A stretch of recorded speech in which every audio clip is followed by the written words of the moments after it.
Or iPad. We good? All right, well, what's up everybody?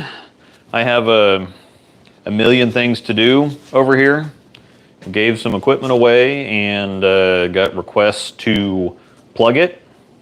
So I'm doing that, and so I thought as long as I'm going to be out here for a couple hours, I might as well stream it and have some fun and talk about some things. And there's all kinds of, I got plug work at all stages of what's going on. I got some of these back here that just need the fingers cut, and then I can kind of shave them down and then put them on the resurfacing machine and completely finish them up. I have some here that have the thumbs fully plugged and then that need to plug the fingers. And then I have some here that I've started the plug on the thumb, but that I need to drill the gloss off the top of and then finish plugging the thumb. So got myself a fancy apron that we found somewhere, and we'll see how long before this gets annoying. What you want, sir? Well, Jayhawk gave it to you on the bottom press. Right? Yeah, yeah. But yes, when I was cleaning, it was found. Yeah, buy a Dingo. You're not helping. Yeah, if you buy a drill press from Jayhawk, they'll throw in a complimentary apron. So I will try to keep up with the comment section. I'm sure that there's going to be a lot to talk about.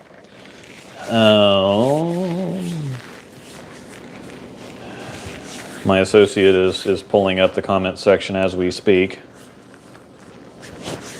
It's not finding you. Eventually, as soon as we can find the video. So, anyhow.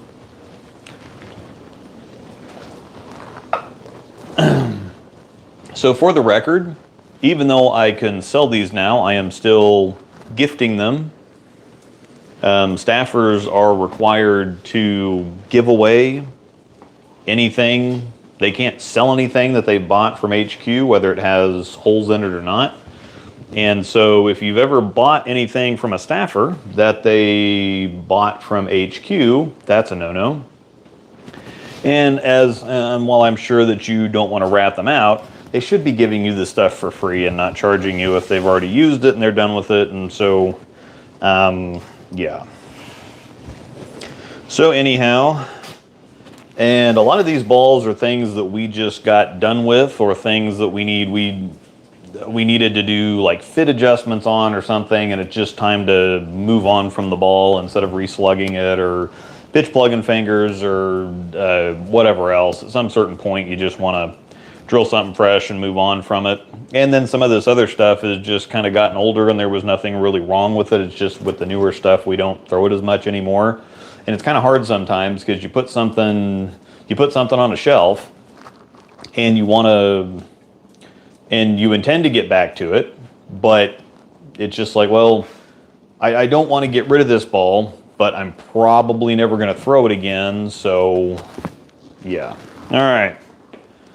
Comments. Seeing as how I'm all fancy. We got the resurfacing machine up here now, as I'm sure you can see. So you'll be able to see that in action instead of me walking out of the camera.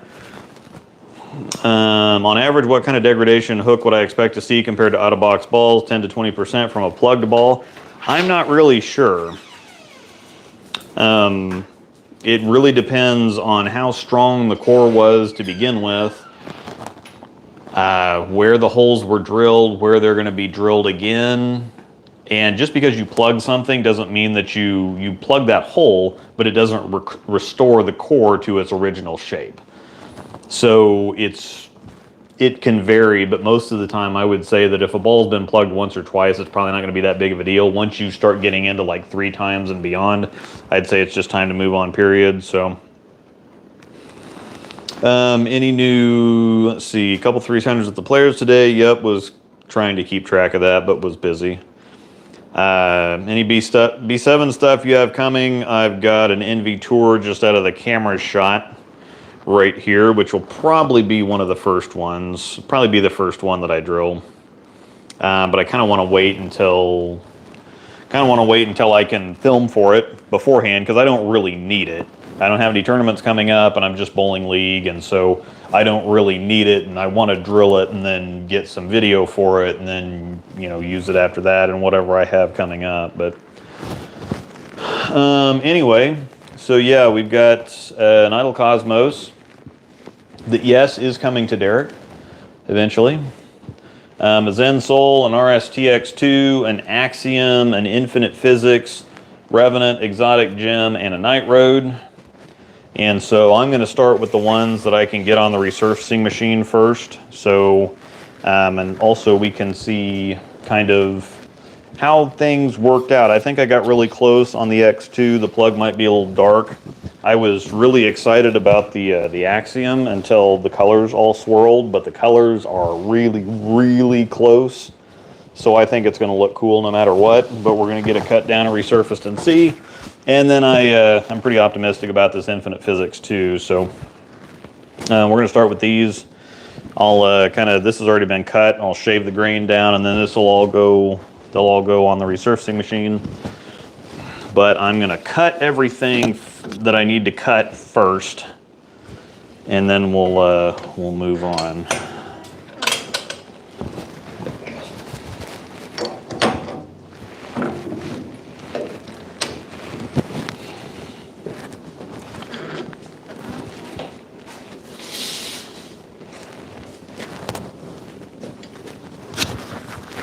Yeah, any of those that you want to check out or ask questions as far as why Luke isn't on staff. He did a whole 3.5 hours on his Sob cast.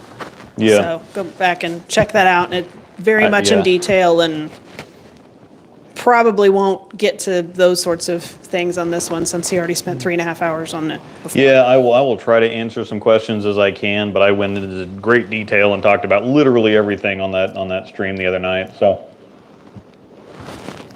No, we're not putting lead in the core of the Zen Soul. ha ha ha. But tis. All right, lab noises.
Can give you some of the basics though.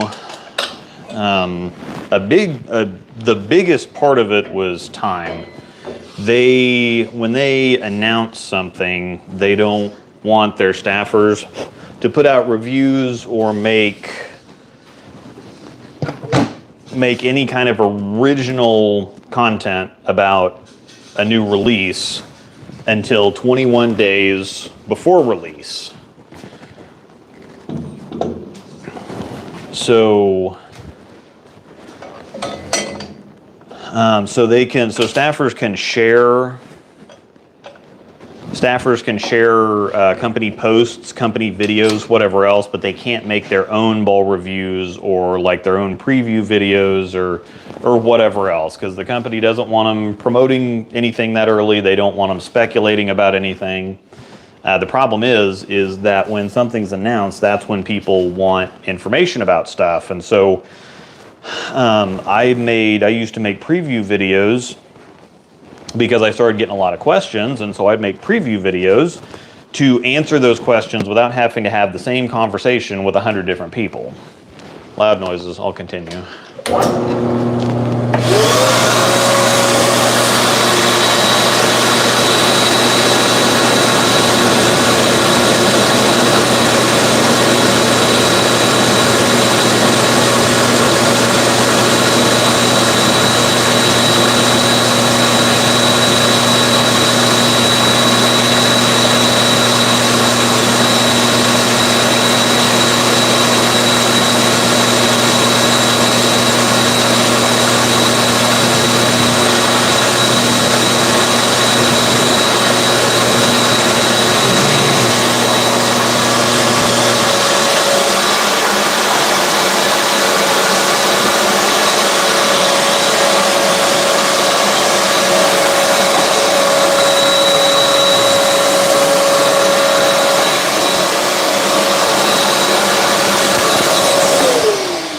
Well, the Axiom's not going to look how I intended it, but it's going to look really cool. So I'm not mad.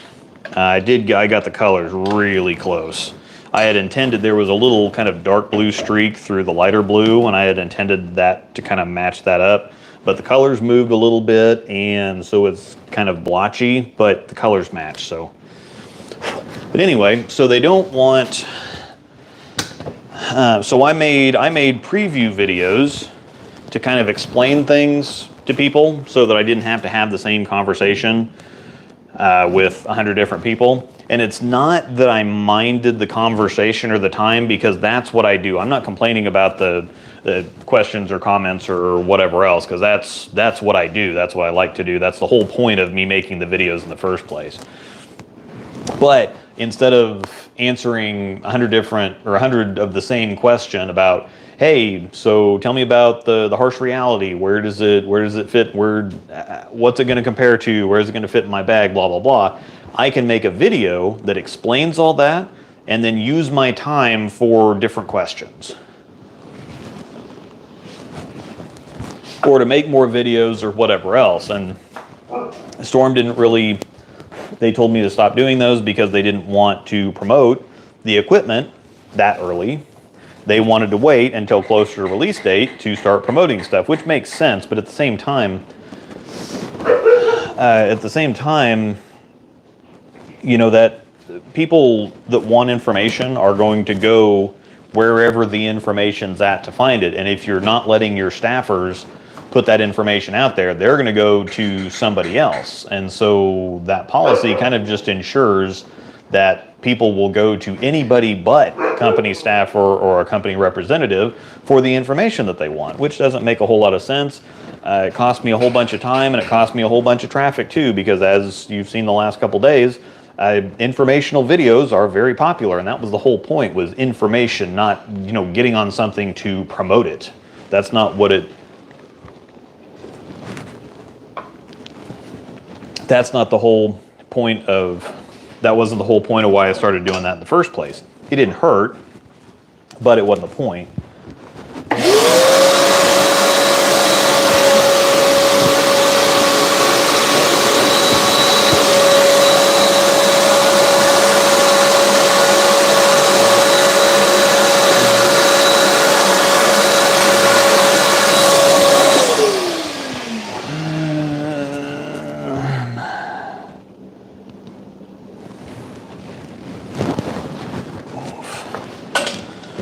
So a big part of it was, now that I can go back to making preview videos, that should free up a lot of my time. It should, again, be very helpful as far as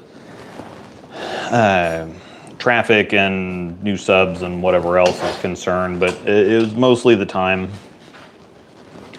That way I can, and it was suggested, it's like, well, why don't you find somebody to do your editing for you? Or, you know, you can't, you're only one person, you can't you can't talk to everybody, you can't answer everybody's question. And it's like, well, I'm not to that point. The reason that I can't or wouldn't be able to get to everybody is artificial, because if I could put out videos with this information, then I get the information to a wider audience with less time involved for myself, rather than individually talking to a bunch of different people. I make a video, put the information out. That's the whole point of that in the first place.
And if I were to have somebody do my editing for me, that wouldn't make any sense because on paper it's already not close to worth it right now if I was looking at it from strictly a business standpoint.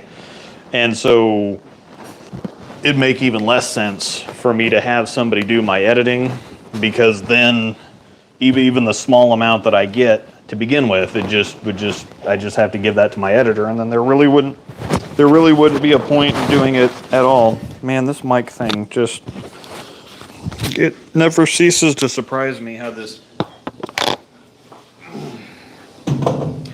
mic always finds a way to resist doing what it should do. It always wants to fall the opposite direction. Anyhow,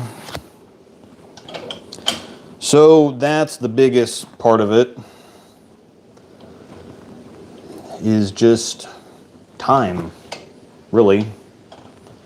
I wasn't disappointed with the equipment. You know, I still haven't drilled anything else.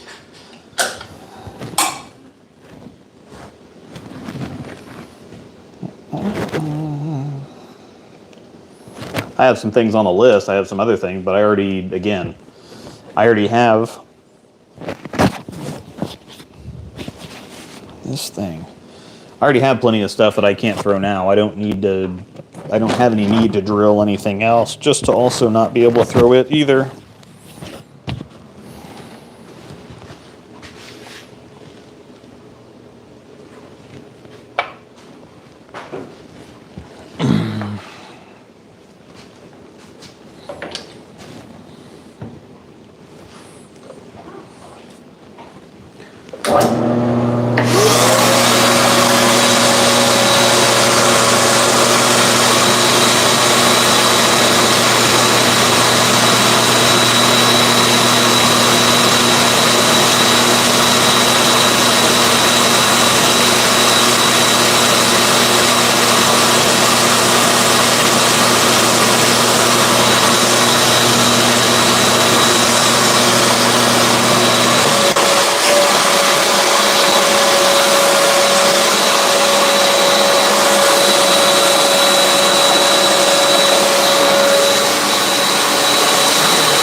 Let's see.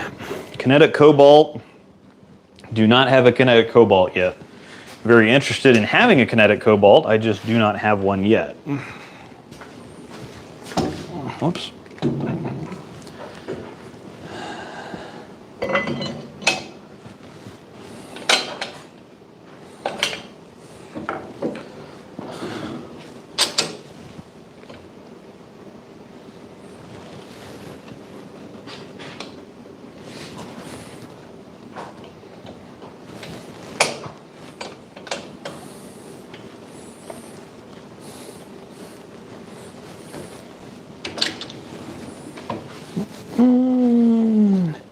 Excited about your new journey. You're so good at what you do. Can't wait to see it in other brands. Hopefully, I still have no idea what I'm going to do as far as reviews go. I know that I'm still going to have every SPI review because I've got, again, a couple staffers in the area that I'm going to be doing videos for. And as far as there are some B7 staffers in the area, but most of the B7 staffers don't drill everything. Even the pro staff doesn't drill everything because there's just too much to keep up with. So we'll have to see. We'll have to see what happens there. If nothing else, there are some more reviewers popping up that are doing other things and that are pretty good. Brunsnick is kind of back in swing, and he's doing most things. The Hype with Charles Hutcherson is one of the better ones. He's an independent, and so he does most things. He's got a review up for the Black Widow 3.0. So does Nick.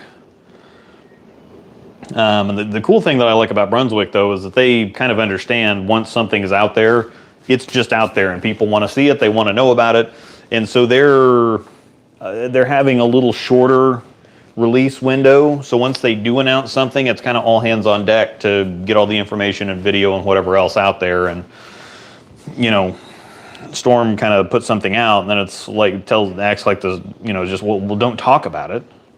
It's like, well, what, you announce something that you want to be popular, people are going to want to talk about it. And if you just tell the staffers, well, you guys can't talk about it for 2 weeks, it just doesn't make a whole lot of sense.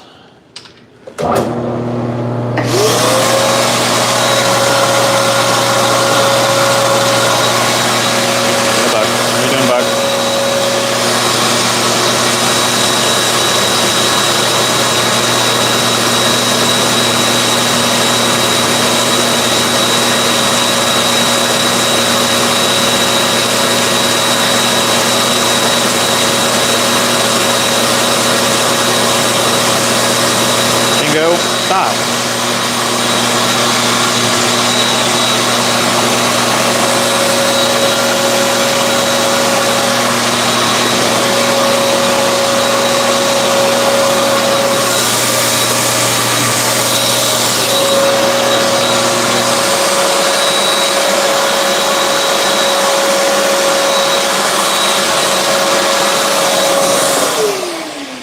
Apologies, the dingo keeps shaking the camera. What are you doing, Buck?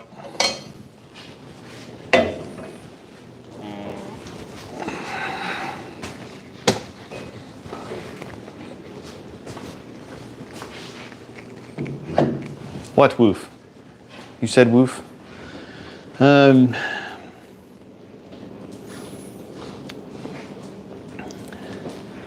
Yeah, seeing the plug material routed down to the surface of the ball is satisfying.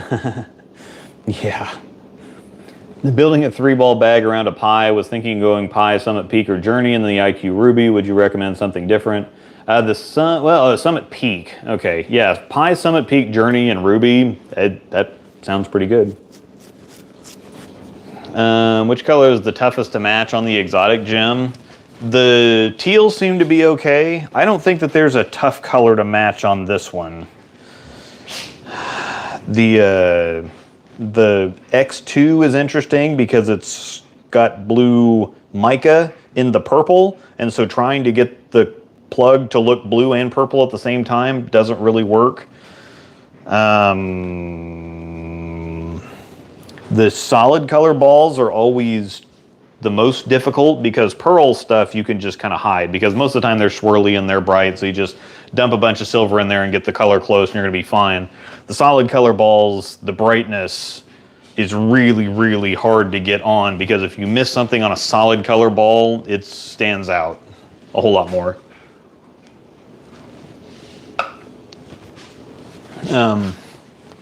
The teal color wasn't terribly hard to hit. It's interesting, but there's nothing too bad on an exotic. The Night Road is interesting. Now it's just dark, so at the end of the day, if I just put black and silver in there, we're going to be fine.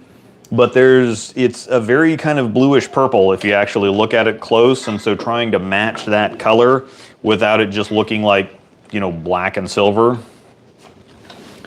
was fun. And again, I could have just made it black and silver and it would have been fine. Darker colors are a whole lot easier to match than brighter ones because, again, match it if you can, hide it if you can't, is the general rule with plug.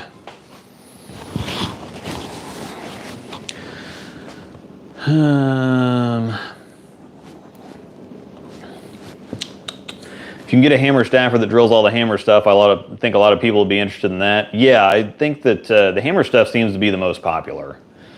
I think hammer is definitely one of the most popular probably of all the brands because, you know, the Black Widow 3.0 videos went up and everybody went nuts for those. So.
Plugwork's always been interesting to me because it's significantly more labor intensive. There's materials involved.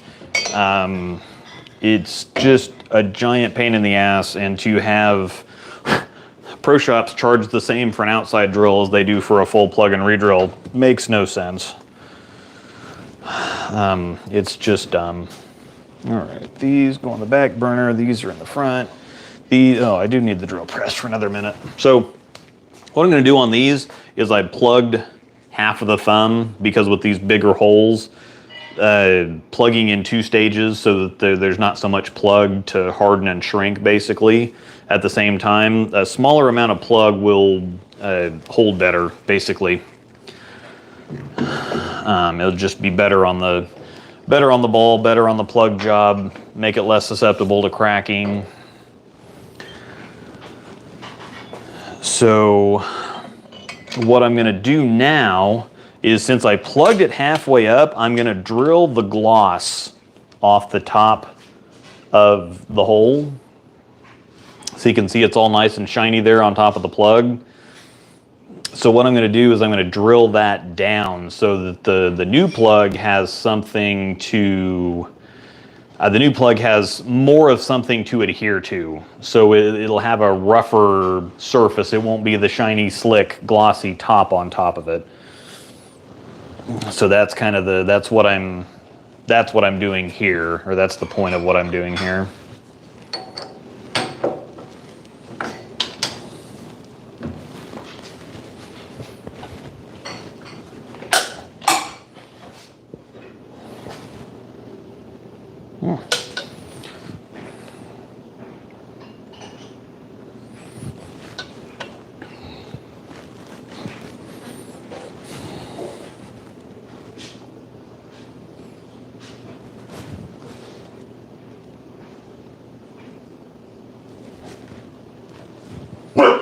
What, Dingo? D-I-N-G-O. And Dingo was his name-o. What are you talking about, Buck?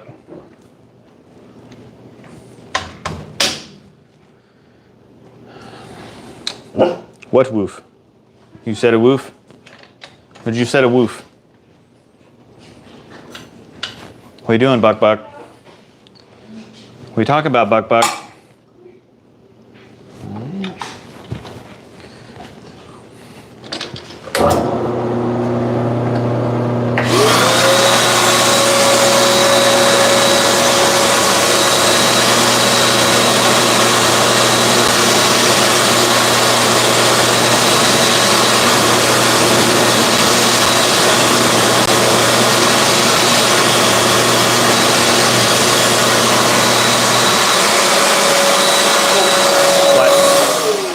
What? What are you talking about, sir? Ask everybody if it's okay. I just got a call that I just missed. Oh, is the stream still okay? The phone looks fine. I just asked the Yeah. Oh, derailed? Oh, okay, we're back?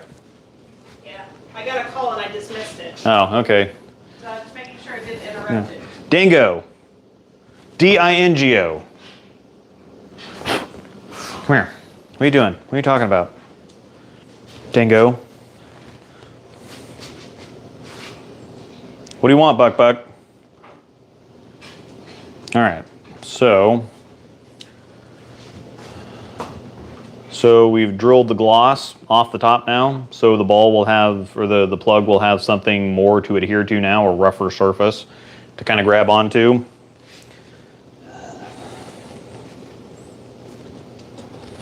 What are you talking about, Buck? What? It's cold out there.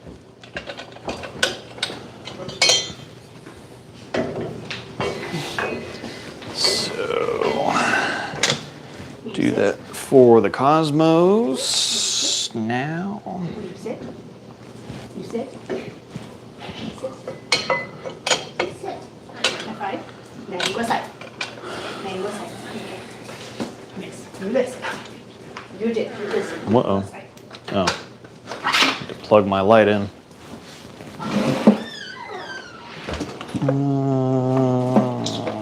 There we go. Try to leave you everything.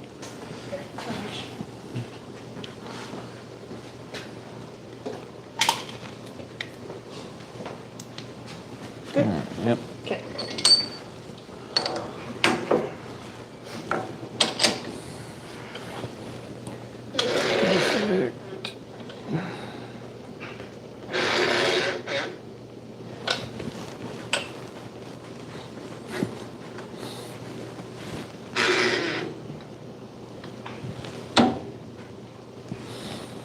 Do you have this pause where you're out of comments? Yeah. Okay. Need to catch up as soon as That's fine. I wasn't gonna move it if that's where you had it.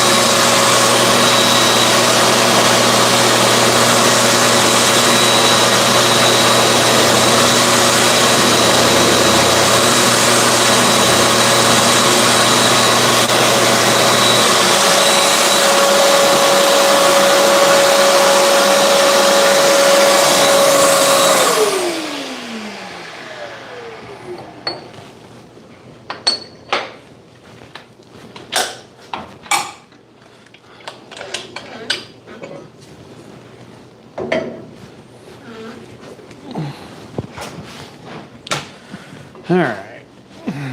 Move over to the workbench for the boring part.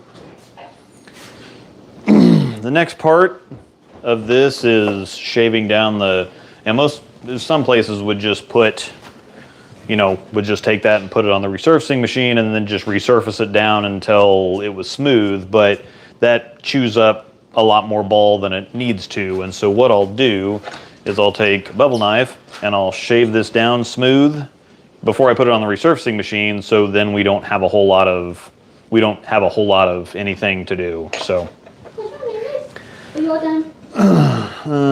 let's see. Are you all done? Sounds like Storm was being a little douchey. I think that there's a little bit of mic check.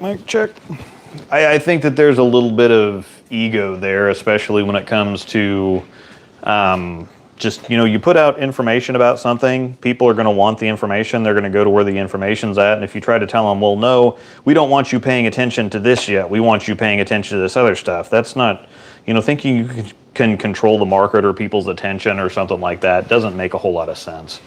And that's kind of the idea that they, Well, definitely how it comes off, whether that's the intent or not. Yeah, I'm not sure that that's the intent because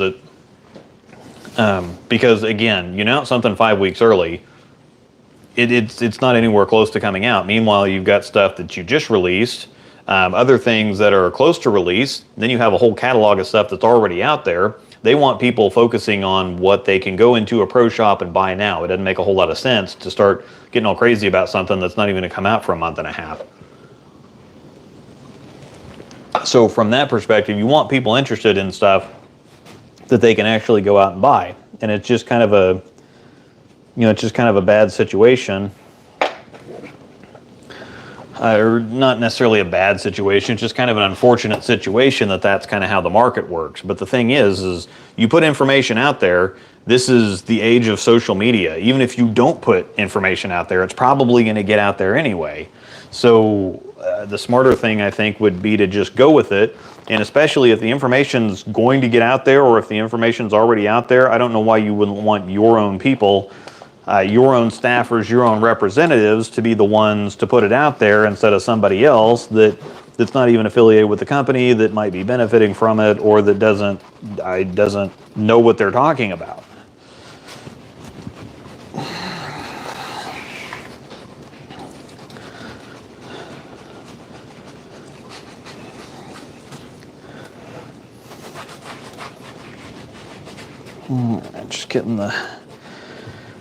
Just getting the adhesive from the plug dams off so it doesn't gum up my sanding discs.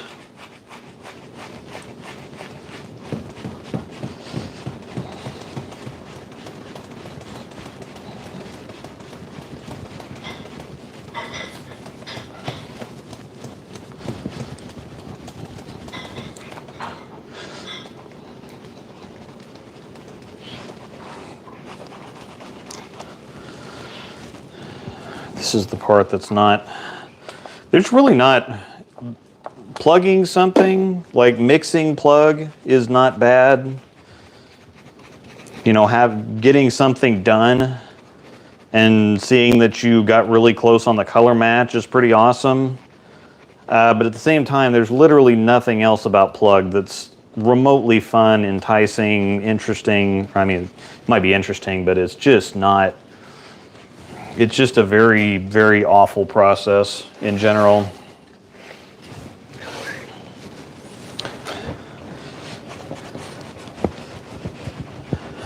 Looks like I got the thumb color really close. So yeah, I think this is going to be the Axiom is going to be a successful one. And if nothing else, the RSTX2 is going to look fine. It's kind of it's weird because it kind of looks like a brighter color, but it's really not.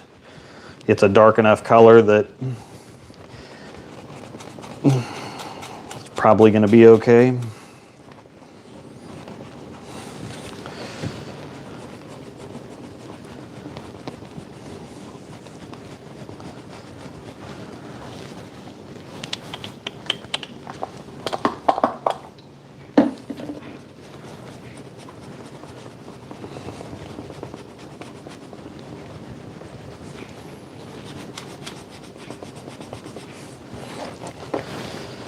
Get the rest off with the bevel. I probably ought to get a little bit more off the bevel knife with the bevel knife to begin with. What's your current arsenal now? I kind of the same as what it has been. I really haven't changed anything. Summit, the Summit Peak went in there because I like that one. The new promotion that I drilled. Let me see, what else do I have in here? I can't even remember. Promotion, Summit Peak, that X Factory Loaded that I drilled, I like. The 78U is my spare ball. The TNT Infused hangs out. The Virtual Energy Blackout hangs out. My Phase Tour hangs out. I've got a few kind of on the outside. I do like the Absolute Power. I don't think I'm going to be able to throw it much because it's too sharp, but I think I want to put the time into taming the cover down.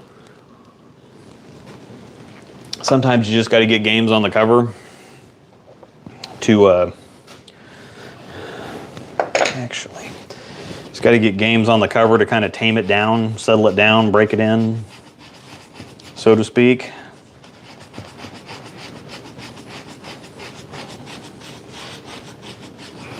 Yeah. I mean, how good is that going to look when I'm done? Looks like crap now, but once we get it done and resurfaced, it's going to look awesome.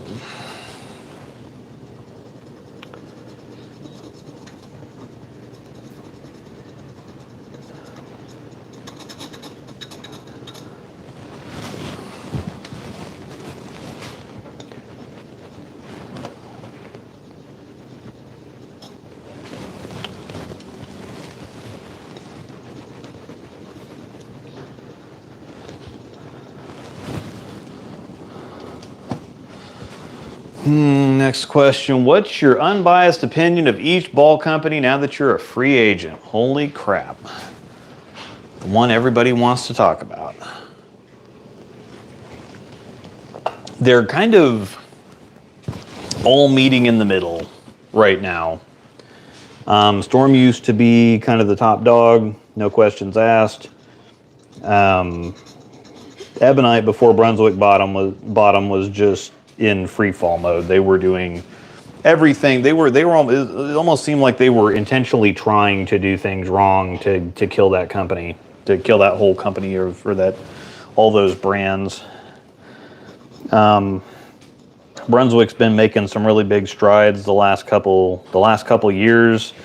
The Purple Hammer was really the only thing that the Hopkinsville Ebonite brands had going on for them. And to their credit, Brunswick took their time and they figured out how to bring that ball back, keep it alive, or at least as close as possible.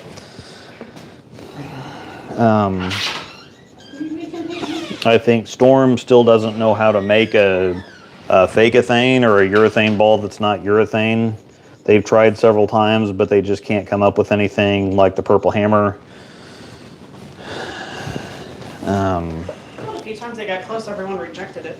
Yeah, well, they didn't really get close enough to... I like the Zen U, but you've got to throw it shiny. And, you know, if you're throwing urethane, you know, throwing your... Oh, I didn't have to do that. What happened to my other one? Oh, there it is. Doing the wrong one.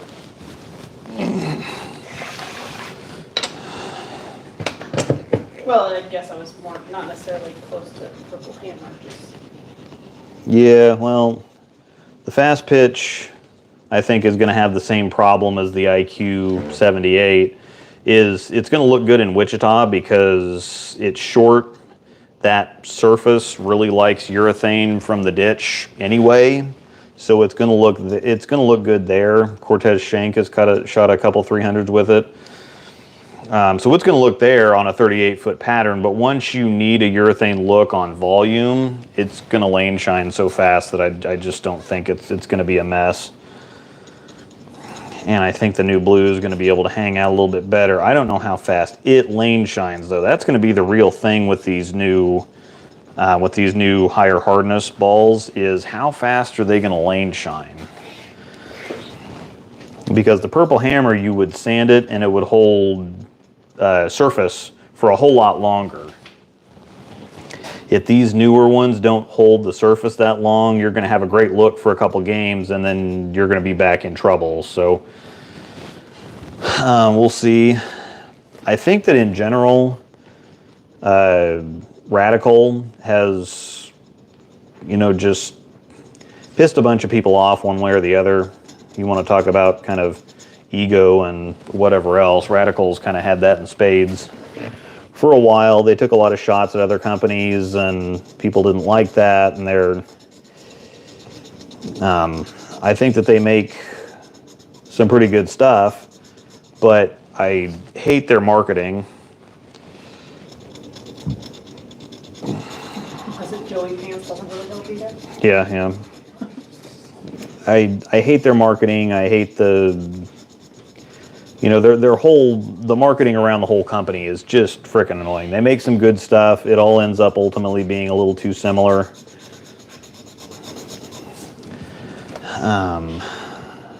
But, you know, Columbia seems like they're a little confused. It doesn't seem like they have that much of a direction, but like Ebonite, they kind of like, nobody cares, and then they put out something freaking amazing like a Cuda. Track, I think, is the most underappreciated, has long been the most underappreciated company on the market, because they just do nothing but crank out absolute bangers and nobody cares. You know, the Theorem is finally getting some attention, but if you go back and even if you don't buy Track stuff, you can go back and look at like their release history and know it's like, oh yeah, that ball was great. Well, that ball was great too. That ball was great, but you never saw anybody throwing them, and you didn't throw them either. But you always looked. Track's the brand that you always look at the stuff and it's like, man, that really looks good, and then you never buy one. So I think Track is the most underappreciated one, and they've been that way for years. Going back to stuff like when they had great, I mean, like the Phenom and the Freak and, you know, all the good stuff, and people still didn't buy it then. I don't understand. I've never understood that. Brunswick continues to do the same things that Brunswick do, that they do. I think that all 7 brands have gotten better. Brunswick's kind of like the Storm of the B7 brands. They just kind of don't ever put out anything terribly revolutionary or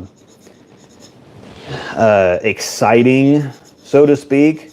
They just consistently deliver. I mean, they're one of the most predictable, solid brands out there when it comes to giving you stuff that you can just trust to be solid reacting equipment. You know, you just it's kind of hard to go wrong with a Brunswick ball. Deviate is all over the place. Sometimes they put out some stuff that's just tragic, and other times they put out stuff that's really good, but they kind of have this, their marketing is a little kind of scattered, and the whole "we say damn" thing.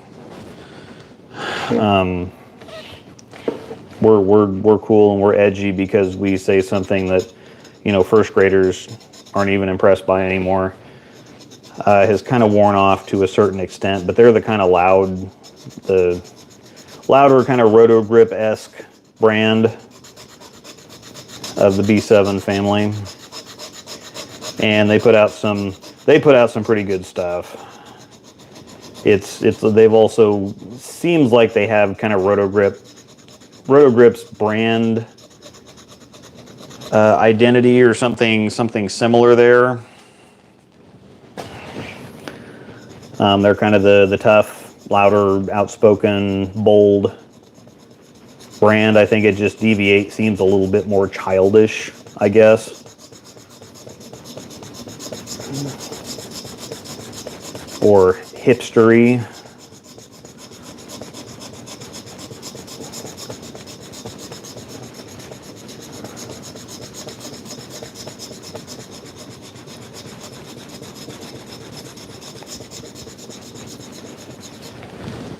Alright, loud noises for a second.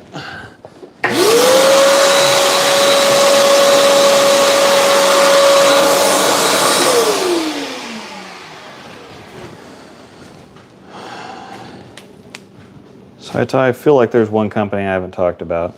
Hammer, I think, is pretty obviously doing everything right. You can't poke a hole in anything that Hammer's doing, and if you tried, you'd be wrong. So,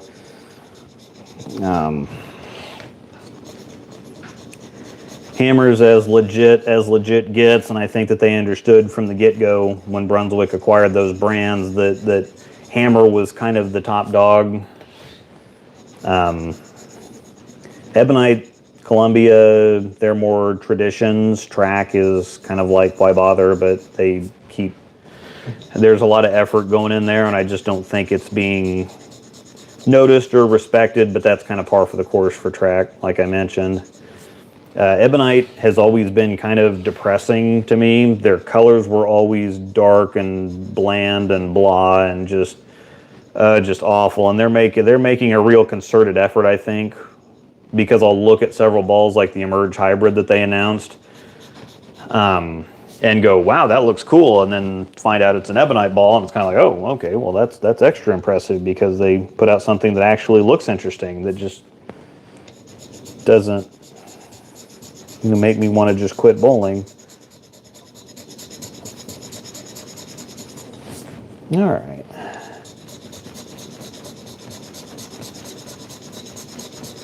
I think we're in a good place here. I can probably go on ahead and put this on the machine. Unless I haven't, No, I haven't done the thumb. This is the worst part. I'll try to get to another comment here. Move along. Do you recommend home rejuvenation? I got a pyramid rejuvenator for Christmas. Seems to do a good job. Do you recommend Pro Shop doing it instead of homegrown? Not necessarily. The problem with home rejuvenation or like the heat-based rejuvenation is that it's just not near as effective. It'll make the ball sweat. You can't let something get too hot or stay too hot for too long because that's going to hurt the ball. I think that the Jayhawk's Detox is the best way to do it.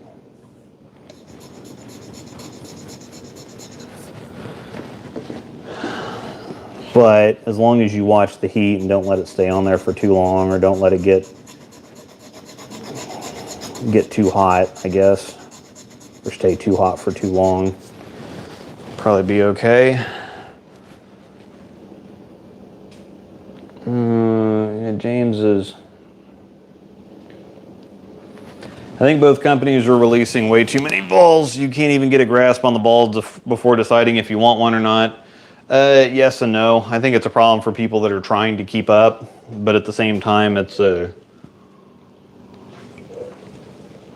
it's companies responding to the market. People get bored with things really quickly now. So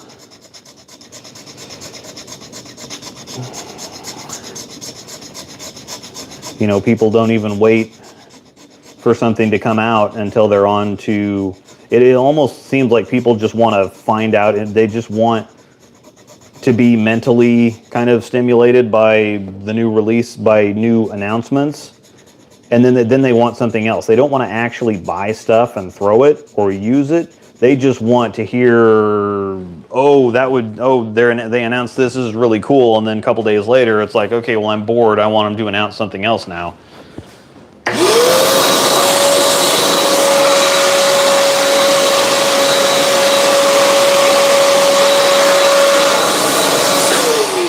You know, it's just the Instagram, TikTok kind of mentality of, if something does, you know, you can't hold somebody's attention. It's impossible to keep somebody's attention span for longer than 10 or 15 seconds anymore. And so I think that they're just kind of responding to the market and where people's interests are going. And, you know, I've said especially recently that, you know, the numbers don't lie. People do, numbers don't. So like with everybody screaming bloody murder about the reality and the Zen being discontinued, but the reason that they were discontinued is because people stopped buying them. They were in the line an awful long time. The Zen was over 3 years, and it was going to be, the idea was going to be, okay, well, the Zen is just going to be like the IQ Tour Phase 2, High Road. We're just going to keep it in the line as kind of like our, you know, their kind of mainstay. But sales went down so far, nobody's buying them anymore, and so it doesn't make any sense for them to keep them in production, even just for like a trophy, like the IQ Tour and High Road and stuff are kind of largely now. I mean, nobody really buys those anymore anyway, but they've been there for so long that there's only downside to discontinuing those. They're only going to piss people off.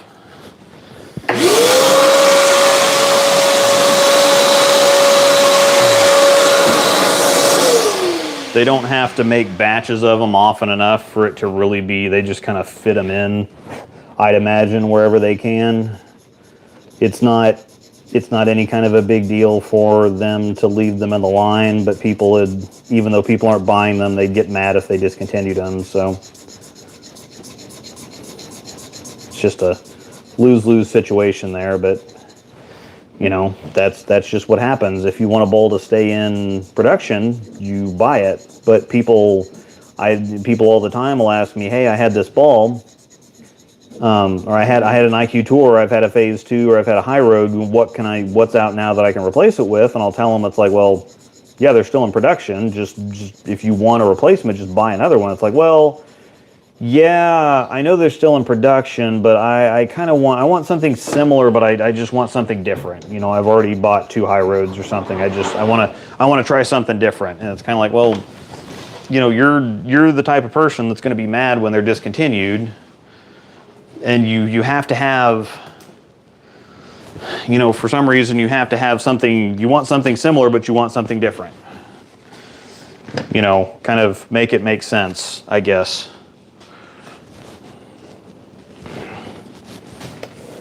All right, I'm gonna do one more kind of once over with this.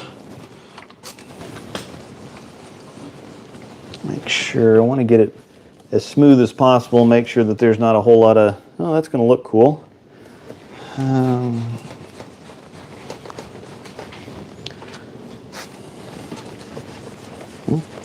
That's also gonna look really good.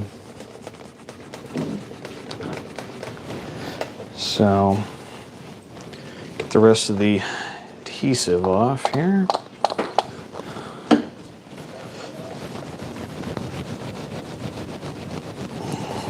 Again, don't want to gum up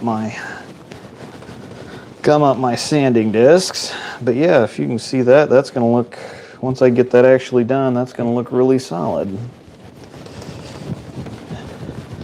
Put a little bit of purple in the fingers because there was a little purple streak that kind of ran through there, but the purple kind of made just a little halo. It's not going to look bad though. It's going to look just fine. So, all right, so this is going to go on over here on my handy dandy resurfacing machine.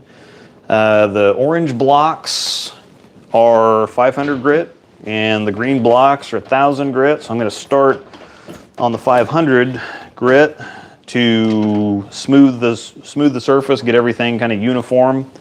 The 1000 will kind of sand things down, but it sands things down. It's not quite aggressive enough that it kind of sands things down all at the same time. The 500 is rough enough to where it's going to make everything uniform, or it's going to make it so if there's any bumps or whatever else from the shaving, it'll make the entire ball surface same shape. So I won't have any ridges, bumps, whatever else. So.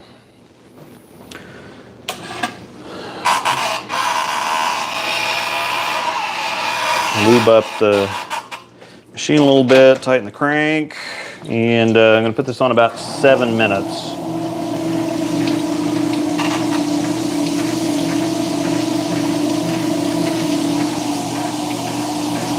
You want it tight enough to where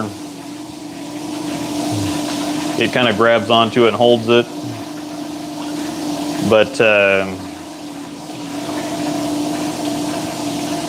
you don't want it tight enough to where it just really slows it down. So, all right, more questions. Yeah. So weird. Normally the low, yeah, North Rock sucks on the low end, but they're the Kuhn hype train.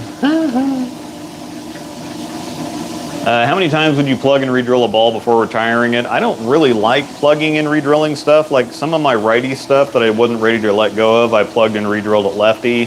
One plug and re-drill is about enough for me. I think, you know, if you plug it twice, it's probably okay. Any more than that, you probably get rid of it. I don't know what it is with the Sublime, but watched the local guy throw it and it didn't seem too good. Well, that'd be the first time I've heard of that, because those look freaking amazing for absolutely everybody. I don't have a bad thing to say about. I don't have a bad thing to say about that. If they would slow down the releases, the information coming out wouldn't be that much of an issue. If you ask me, well, it's always been for the last several years. It's been an issue. But I mean, that is the other thing. If they want us to focus on what's going on right now, but when they wait right up until something is like a week away from releasing and then announce something else, they're just shooting themselves in the foot there, especially when it's something similar. If it's something different, that's a different story, but all this similar stuff that they're just overlapping is causing a lot of the problem. Now, I'll put this back on I'm answering some more questions here. I got my fancy heat lamp down there. I've unfortunately been the victim of some very shoddy plug work, so this is appreciated. Yeah, this is kind of why I started doing this, is that we would give some of these balls away, and then people would take them, they'd get excited, and then they'd take them to get plugged and re-drilled, and then the pro shop would screw up the plug job and kind of ruin it. So, You left the camera and then you walk in front of it. yeah, I know. Not helpful.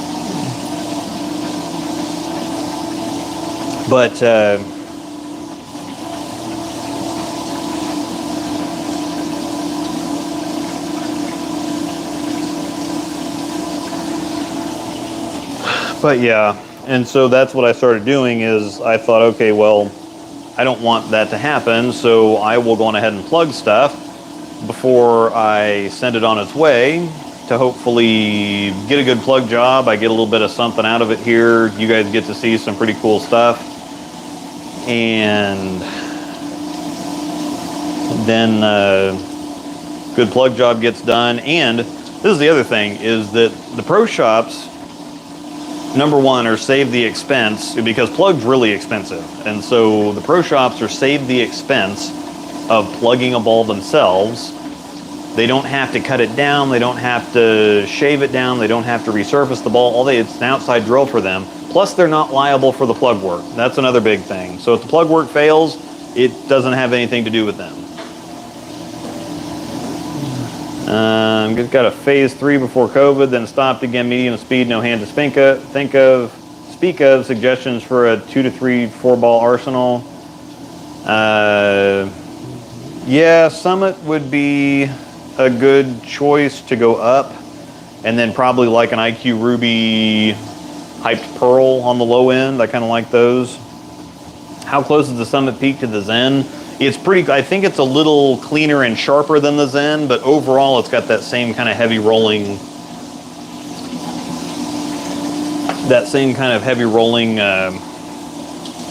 thing. So, let's see here. Ron Hicklin put 240 grit on his Black Pearl video, said finish should last longer at that grit. Yeah, when you go really heavy on the grit, it should last a whole lot longer. Getting a nice shot of my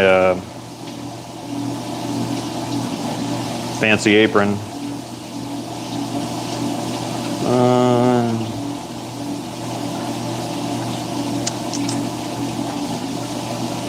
Let's see, 100% SPI. We'll put the AI core in the Zen and slap that new label on the side, probably. Tuned in late for the first time, but can someone in the chat fill me in on the departure from Storm? Yeah, James linked the live stream. Very curious to see an Attention Black Pearl versus an Attention Star. Always eyed the Pearl and the Scarlet, but never wanted to drop 250 on a ball. Yeah, I will probably end up with an Attention Star, and since I do have the Black Pearl, I will do that. It may not be very soon, but yeah. No more physics balls. Nope, right now. And then, yeah, I noticed you posted a video earlier with hammer equipment. I'm independent, not signing with anybody else. So let's get back to the boring part now. As I've shaved down yet another ball.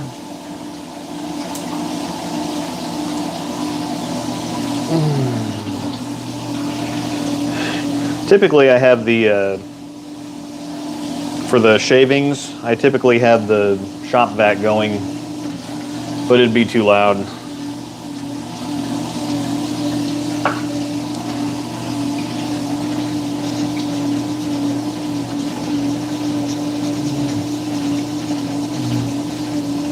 And again, basically I'm trying to shave the grain down from cutting it so that it doesn't have to be on the resurfacing machine for so long and it doesn't chew so much of the ball up. This is something that, and it does, again, it's a little bit more time consuming than just sticking it on the resurfacing machine, but I think it ultimately ends up, again, on the Storm stuff specifically, you don't end up losing labels near as quickly. Storm labels are shallow, but if you do this, they should still last for several resurfaces. So if you take a Storm ball in to get plugged and re-drilled and it comes back to you with, you know, the outsides of the labels ground off, they didn't do this. They just kind of put it on the machine, and they just cut it down, put it on the machine, and just left it on there until the plug got smoothed off.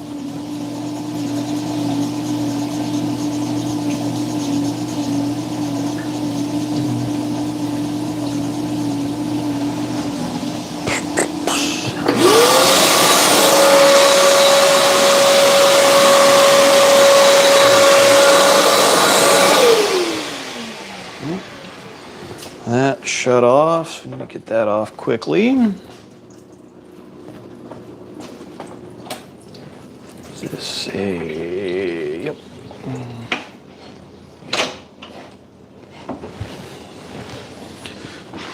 So I'll look at this and make sure that there's not any. Come on. Towel's not wet yet. All right. Just want to look at this and make sure that they don't still have any like scrape lines on there or anything. Just make sure that the plugged area is smooth. And it is, it looks great. So this will still go on the 1,000 pads before I finish it or polish it back up or whatever. So here's what we're looking at so far. There's the thumb So it was mostly in blue, and so I decided to just go on ahead and blue plug it. It's hard to see because it just looks all white because it's, let's see if I can get some, where's the wet part of the towel here. You can see the colors better, but that's kind of what the thumb looks like, so that's, I like that quite a bit. The fingers, kind of the same way. Like the way that those are going to turn out. So a little dark, but once we get this whole thing done, it'll look different. Still needs to go on the 1,000. Still needs to go on the 1,000 pads. And then again, once it kind of dries up, we'll see. But yeah, I'm not unhappy with that at all. So once I get these others done, I don't want to change the blocks out every single time. So once I get this one done, I'll stick it on the 500 grits, and then we'll do all of them on the 500 grits, and then we'll switch the blocks and move on. So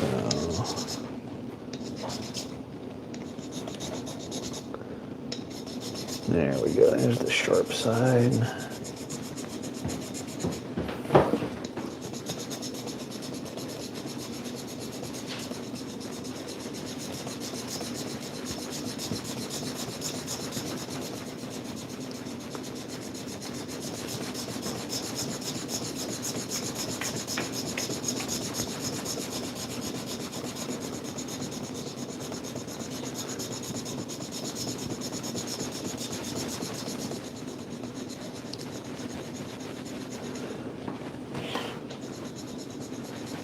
Here, I just want to make sure that I kind of get into the ball a little bit to kind of blend out the edges. I don't want just this, big flat spot right in the middle here.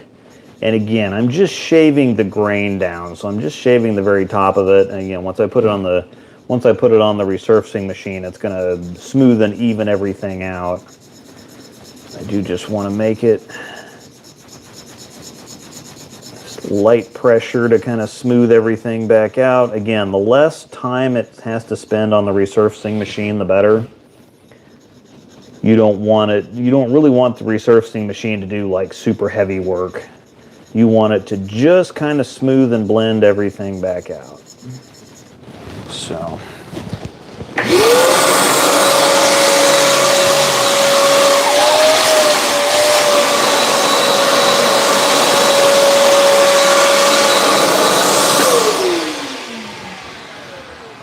let's see here.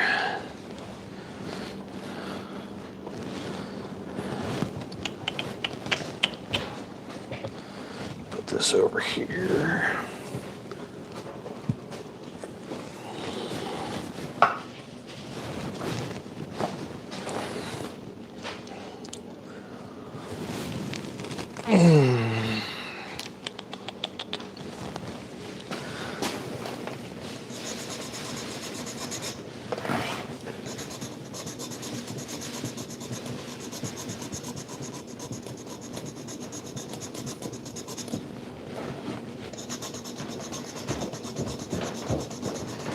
I used to use a Dremel to do this because it's faster, but I need to find a less aggressive tip on it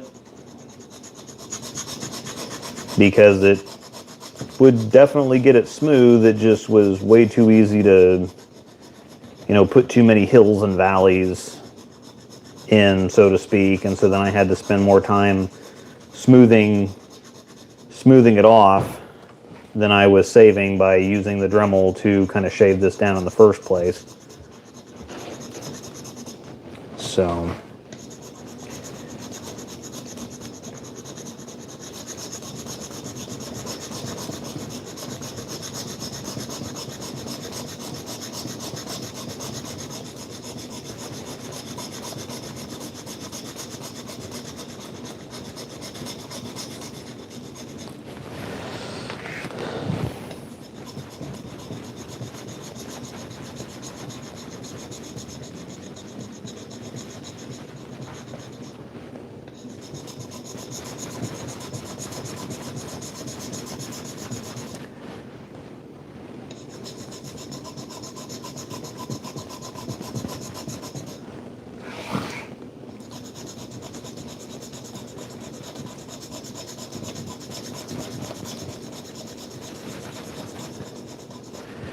Little hard on the fingers. I would probably find a different way to do this if I did this more often, but just doing it as infrequently as I do it, I just kind of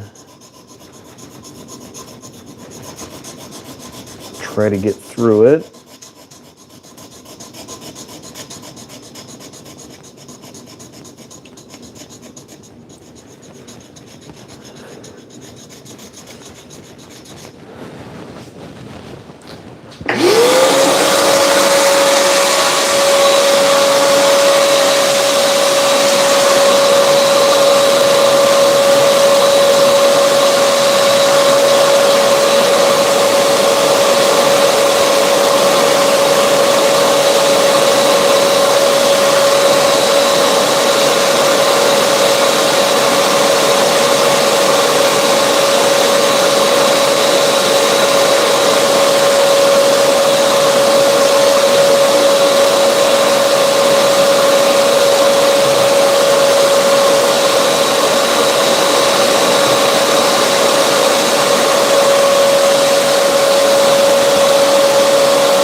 Thanks for sticking with me here. I know that this is very, very boring at the moment.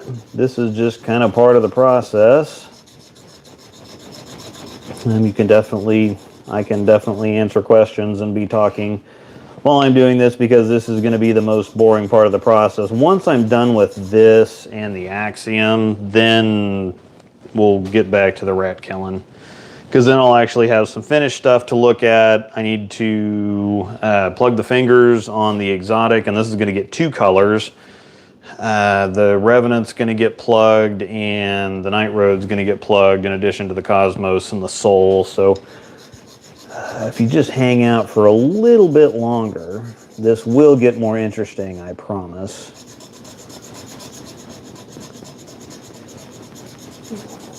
But Plugwork is not glamorous. It's not really fun. It's not really this part of it anyway. I think this ball's, well, not quite. Still just a little bit of grain. I can see a few sparkles, and having a little bit of grain is not a bad thing, because it's gonna get shaved down by the resurfacing machine. Just again, I don't want it to spend any more time on the resurfacing machine than it has to. So if there is any grain left, I want to make sure that it's very, very small, non-existent. So I think we're in good shape here. Again,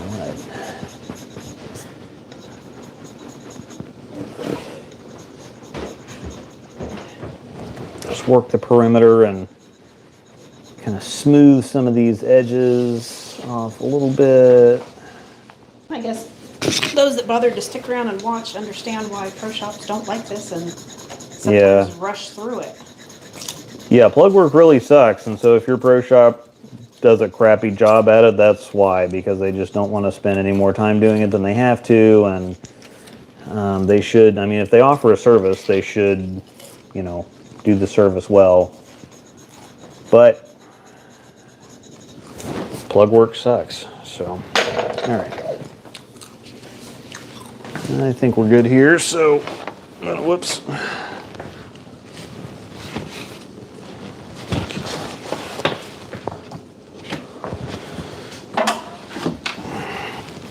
Put this on the back to the 500 pads.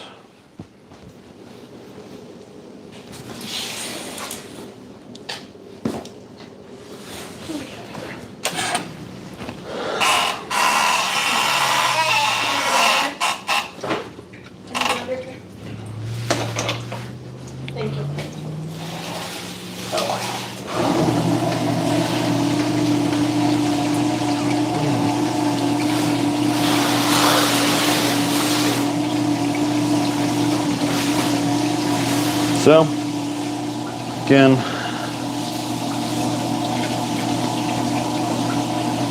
yeah, so the thumb, as you can see, is a little dark, but on these really super shiny balls, and especially that one's got a ton of mica in it, I can't dump enough silver in there to make that, you know.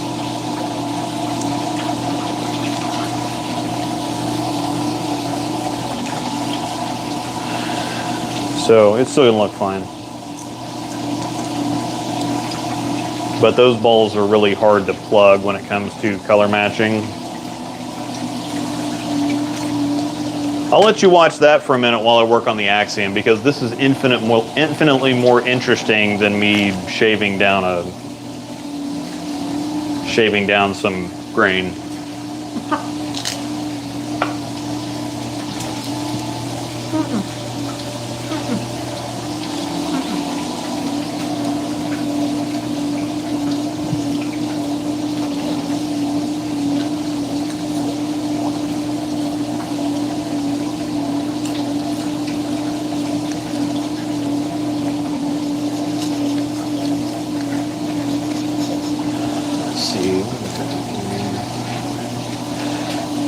Yeah, like Tobias says, it's always better to be a little darker than lighter.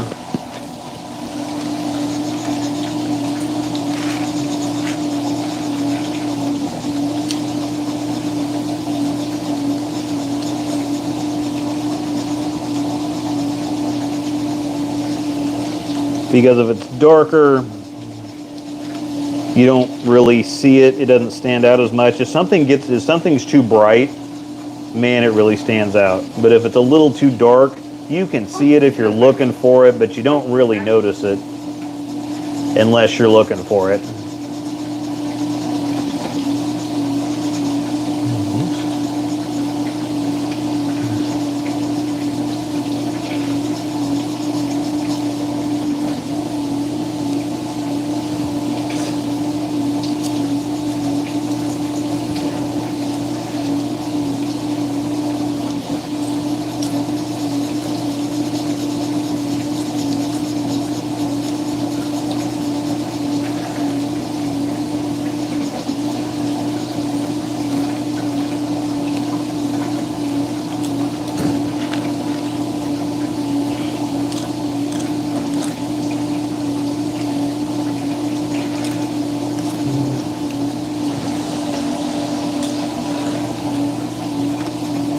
Now this used to suck a whole lot more before I got a resurfacing machine, because I was, in addition to doing all the plug work, I was also resurfacing them by hand on the spinner with Abralon pads. And let me tell you how much that sucked. At least I have a resurfacing machine now. Now this isn't something that you, brand new, they're 4,000, 4,500, 5,000 something. I got this one used for about 2,000. So it's definitely not, unlike a spinner, it's not something that you're going to buy for home use. I would also kicked around the idea of buying a detox, since it's not going to be super cost effective to just go, you know, just put holes in a new ball. Rejuvenating one will be a better option, and especially we're not going through as many balls either. So if we find something that we like, just through maintenance, preservation, whatever else, we can make it last a long time. It's just,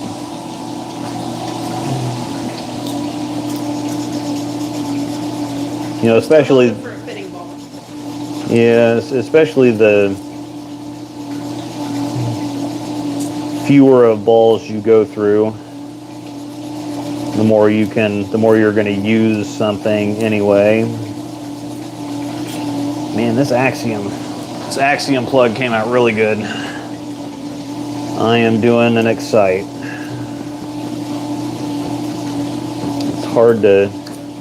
It's good enough that it's actually kind of hard to see the edges of the plug, so.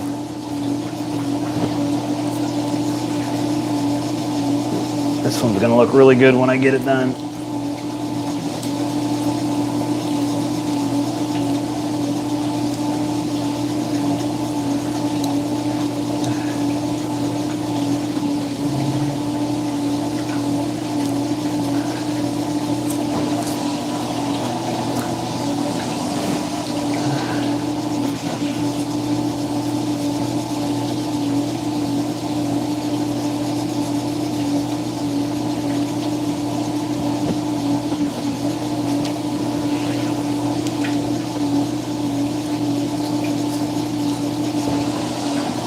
All right,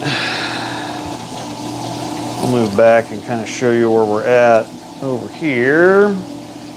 Whoops. Pushed a button on something. Oh, That won't matter if it was on the battery. okay. All right. There is a button to turn on a flashlight, but if it didn't come on, you didn't hit it hard enough.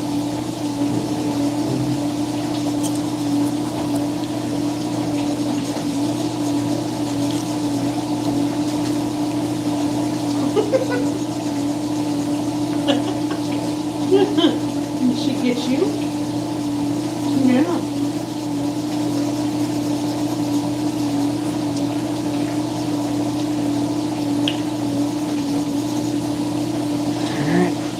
Almost done.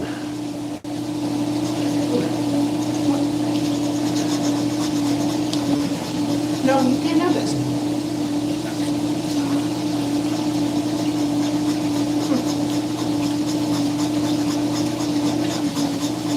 Puppies cannot smell peanut butter and jelly.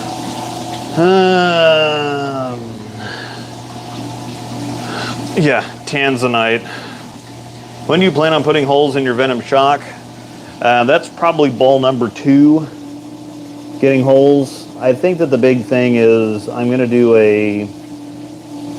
I've always wanted to throw this ball video with the Venom shock because it came out, I was throwing Motive actually before I signed with Storm, and it came out right before I signed with Storm, and so I didn't know it at the time. It's like, okay, it looks like a cool ball, but I didn't know it at the time that it was going to be what it ended up being. But they've kept it around. So I will drill it when I have the time to make a video for it.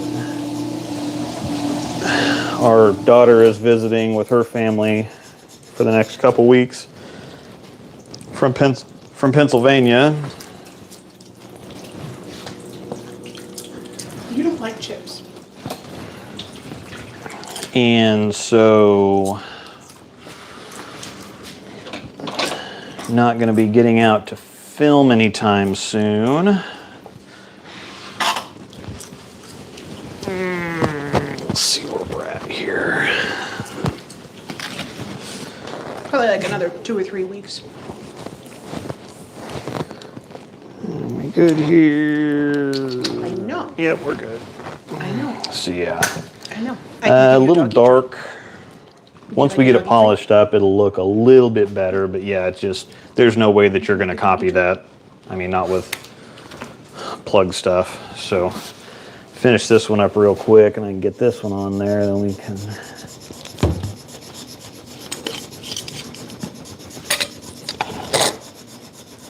Yeah? You want your doggy treat? Here, let me get your doggy treats. Okay. Which one you want? Then we can really get moving along here.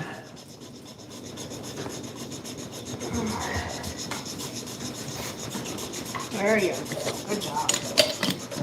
Go ahead. Do it. Yeah. You give it to me first. There you go. Good job. You got it.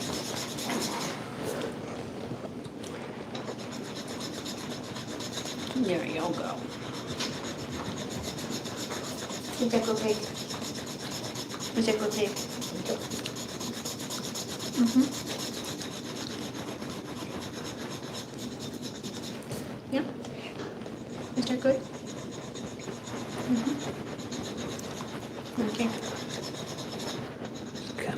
smooth out again around the edges.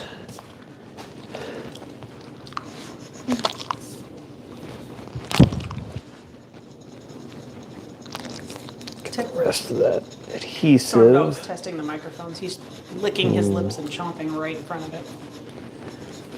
Dingo, D-I-N-G-O, and Dingo was his name-o. All right.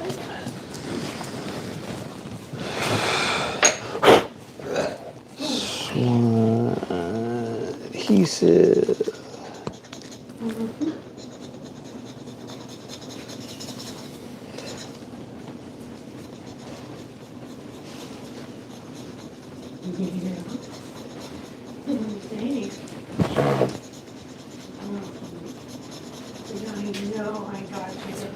All right. Now that my hands are all dusty. No. One more pass.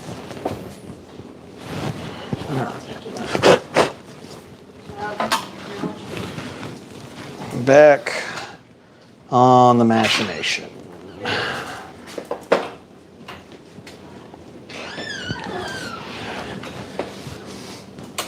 Static electricity.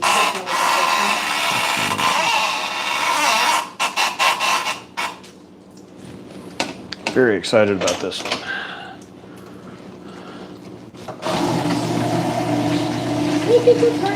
love the colors of that one. Yeah, this one's a very cool looking ball anyway, but I'm glad I have one stashed.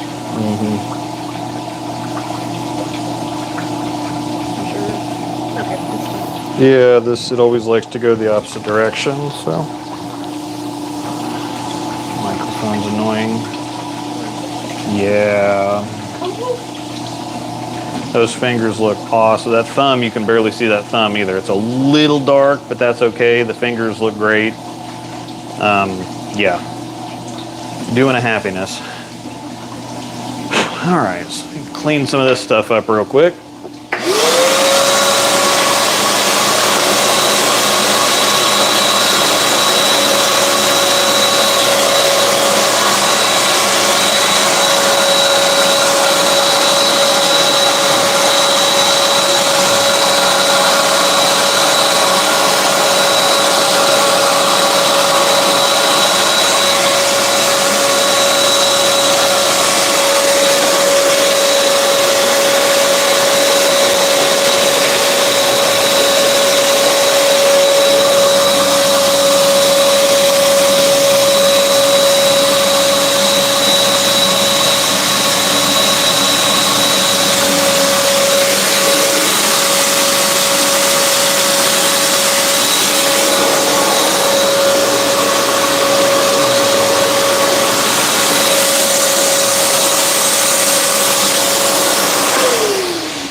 Yeah, so Plugwork is awful.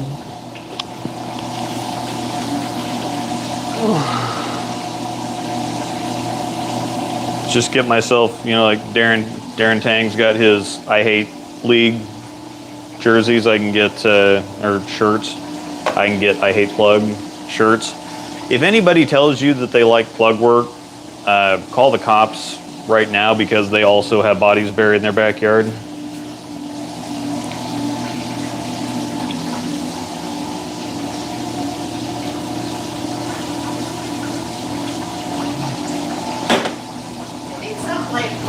Doing the colors on Plugwork, but not the process of it. Yeah. I mean, I would buy that, like the crafty part of it, and seeing if you can match the color. I think it's kind of yeah. All right. So, let's see if I can get resituated here. Those are just being finished. I need another drink, by the way. I gotta figure out what's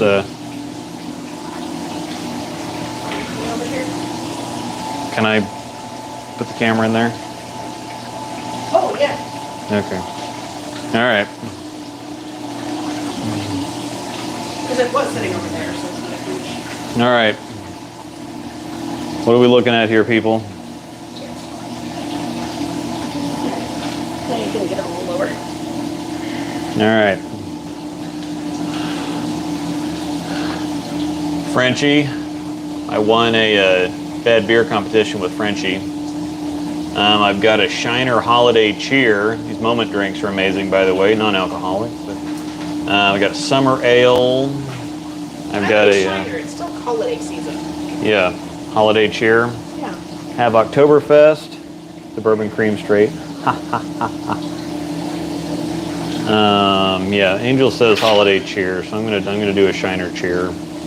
I gotta save one for my son-in-law though. There's a lot of stuff down here. Orange Milkshake IPA. Got some Voodoo Ranger, just straight up Juicy Haze IPA, 1985 IPA. Dominga Paloma Sour. I have Fairhope Brewery Causeway IPA. The Embalmer that I have to make my son-in-law drink because this is what he brought me. English barley wine, 10.8%. You brought it because you would like it, not that we. Yeah, I know, but he's still got to try it anyway. Peanut butter milk stout. Oktoberfest. I got Porch Rocker, Summer Ale. So yeah, I do have to say, I told him the Shiner Cheer was amazing. Maybe I'll have a frickin' Hazer Beans. Pick something to close the door. All right. As long as I save one for Hunter, because he's got to try. All right, that's fine. Anyhow, back to bowling. The little ball cup thing here, pamper balls, pamper my balls, something like that. Yeah, pampered balls. Yeah, that's amazing. Axiom should be really close to done. For you on the bench. Yeah. Yep, because now it's time to do some fun stuff. Now it's time to plug some stuff. As soon as I I'll go sideways so they can see the whole thing. open my drink.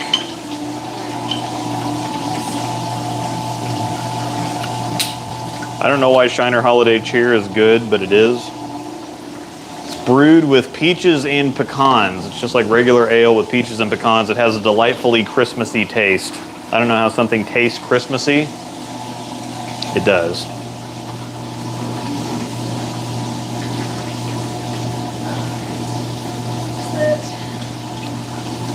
Yeah. Do a Purple Hammer live stream the first time he throws it? I'll probably get a video for the short, my short channel. That's so good. I don't know why it's good. It feels good when you nail colors, but yeah, plugging is so boring. Yep. I drill on my own stuff, but I outsource my plug work. Seriously, can't stand that crap. Yeah. Sunkissed does look pretty good. Not a sunny delight in sight. Want some of that purple? Yeah.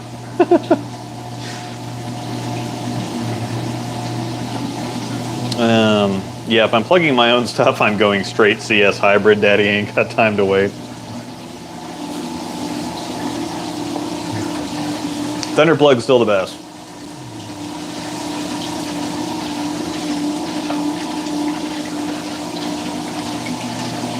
All right. Axiom is about to shut off because my turkey timer's going off. All right. So we got Revenant fingers to plug. We got Exotic Gem fingers to plug. We have Night Road fingers to plug. So I'm going to get the plug dams on all of these first. Most important thing about Plugwork is drilling the bevel out. Very top of the list, number one most important thing about Plugwork, drill the bevel out, because if you don't, it creates weak spots right at kind of the edges, and that's why it looks like crap around somebody's plug job if they don't drill the bevel out. The biggest scam in the bowling industry is round plug dams. You just squish oval ones and they turn round. Fun fact. So these are plug dams. They're just basically little foam things. All right, that's done for now.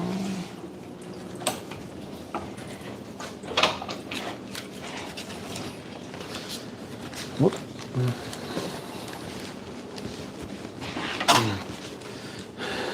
Oh yeah, Daddy's happy. Daddy is happy. The thumb is a little dark. Little dark. Fingers are as good as they were going to get realistically. Oh. All right. Switch out. Turn you all around here. Switch out blocks now. So take the 500s off. We're going to go down to 1000s, just get the surface a little bit smoother. So when I do ultimately finish it, and this one's already been, again, I was telling you about the logos. This one's already dangerously close to these logos going bye-bye. And I don't know why. No, I have resurfaced this ball a couple times because I used to use it for, it used to be my big hook and ball for oil. And so the easiest way was to just stick it back on this thing on 1000 grit pads. So the logos are still kind of there, but Storm logos suck, so.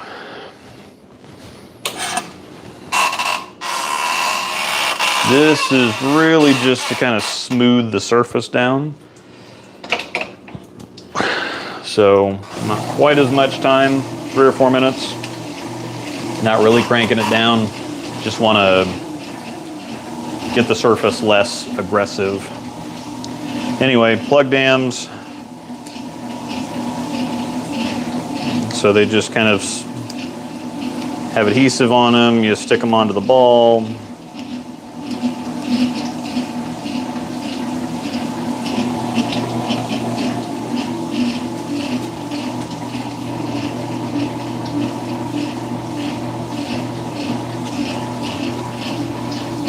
Most important thing about a plug dam is to just smash the crap out of it so that plug doesn't leak out through the bottom of the dam because you didn't get it adhesivized. Sorry, I'm moving the camera around. I'm trying to find the best angle here. Okay. Once again, when you buy the oval plug dams, the vast majority of the time you're going to use the 2 biggest ones because you're going to be plugging fingers with oval plug dams most of the time. When you have a round hole, most people use round plug dams. However, an oval plug dam becomes a round one when you squeeze the sides of it. So,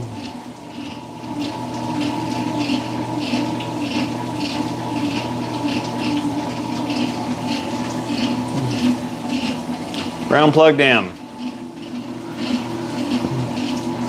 Round plug dams are a scam. Scam, I tell you. So most of the time, when you see the boxes, you don't use the smaller oval plug dams, and you don't use most of the smaller round ones. So if you just buy oval dams, you'll use all sizes.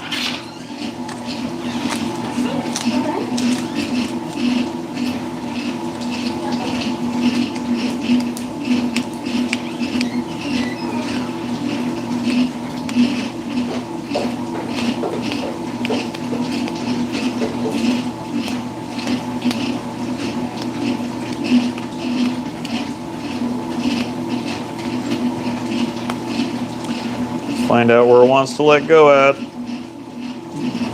Oh, worked all the way around. There we go.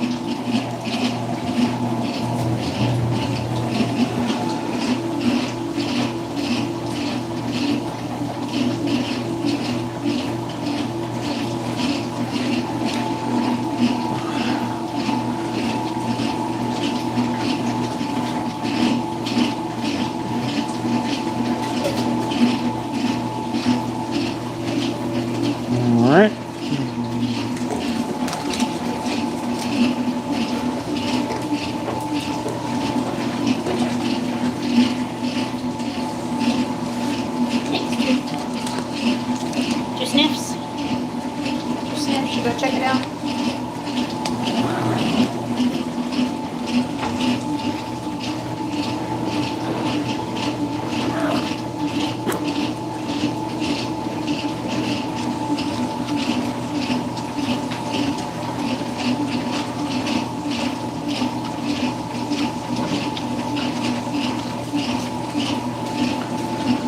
All right, one last dam, and then we can get to the fun stuff.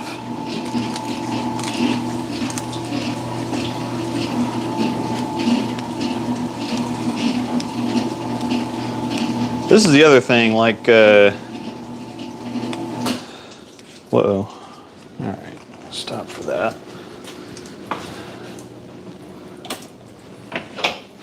Change balls, we still kind of barely somewhat have the logos on there. You can still tell what this ball is.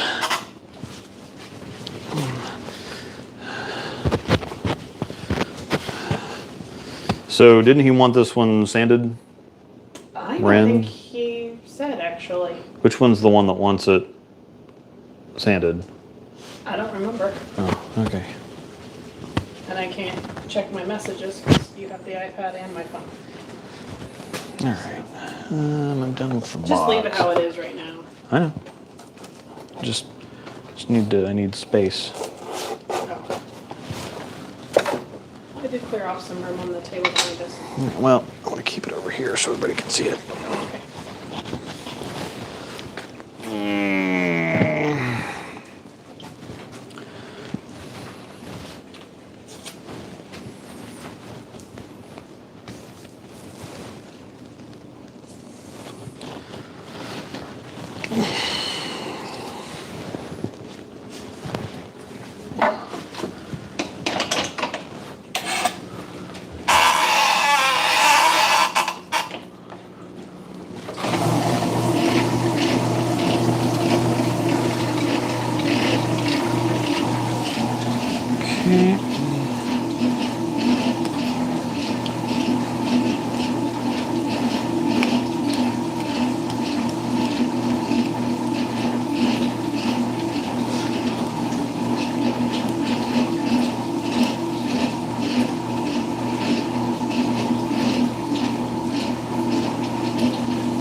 Alright.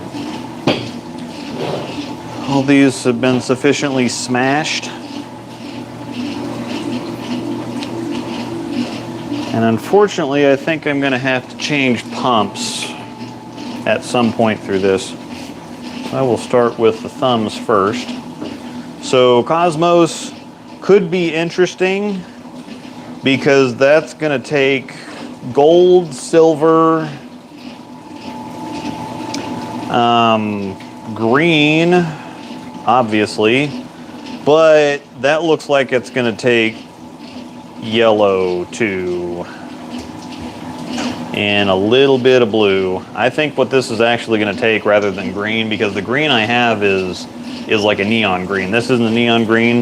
I think that what this is going to be is a very, very, very tiny amount of blue, a crap load of yellow, and then gold and silver. The interesting thing about the Zen Soul is that this color here is not black. It's a very, very dark, deep purple. Almost like a dark coat type. Which you can kind of see where it mixes in with the blue. It's not black, it's purple. So this is gonna be a really, So this is gonna be a really easy one. This is just gonna be dark purple. We had some aqua blue motive tint in the shop, and it was very helpful for balls like the Cosmos. Yeah, that would probably be, because it's not, it's really tricky, because I'm going to need just the very tiniest amount of blue, or I'm going to have to add so much more yellow to offset it. So yeah, this one's going to be easy too, because it's pretty much all in this kind of goldish dark brown or whatever. That one's going to be really easy to match, because that's just kind of like black and gold and silver. There's actually a drop of red in that too, by the way. This is going to be the fun one because I'm going to mix both the purple and the yellow. Now I've got to be really careful with the yellow because this is mostly the smartest thing to do if you were like in a pro shop would just be to plug this all purple. I'm going to try to do this right finger hole half and half. We'll see how that works out. But again, you saw the axiom. I tried to do that and it just swirled.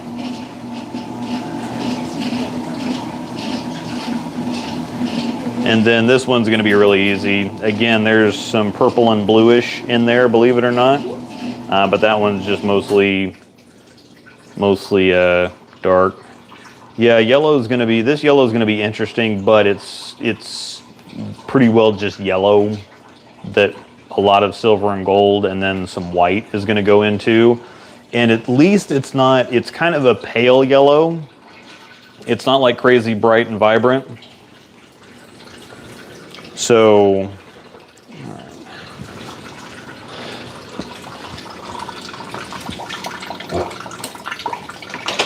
Chị có bát táo xanh.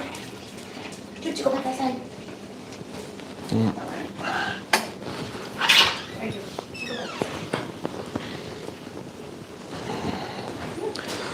X2 comes off.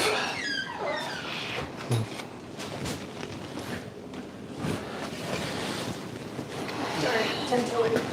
Yeah.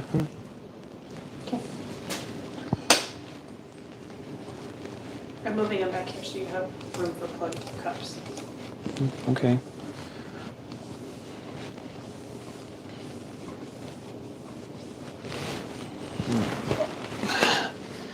That's gonna take too long.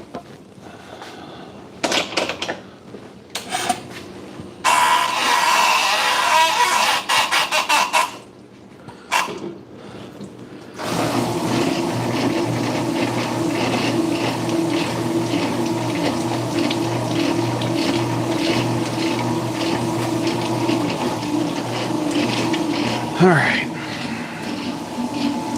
I'll do that one first. That one's going to be the easiest.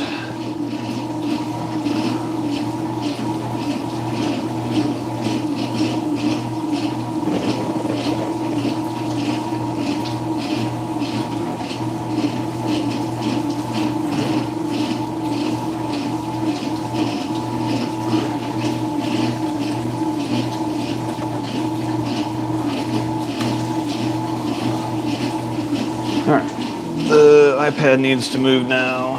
Oh, the iPad's down to 12% too, so. That's why I just control. Yeah, but I didn't know I wouldn't be using my phone to stream, so. Yeah.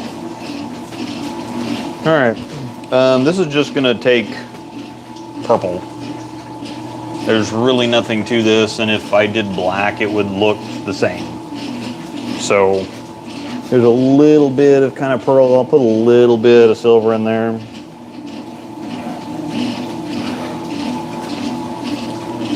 Not much though. I guess I'll go ahead and shake these up since I'm going to need them.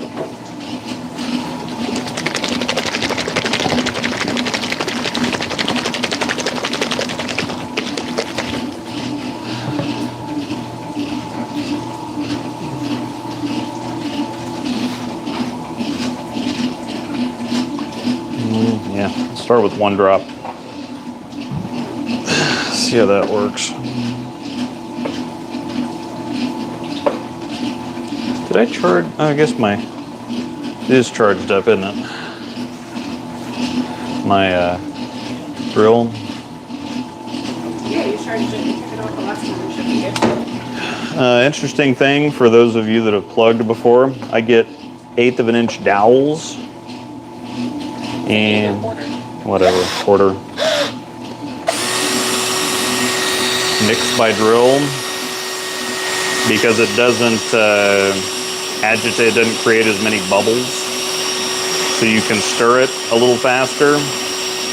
And because it's spinning, there's no friction, so there's no drag through the plug basically.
start on that.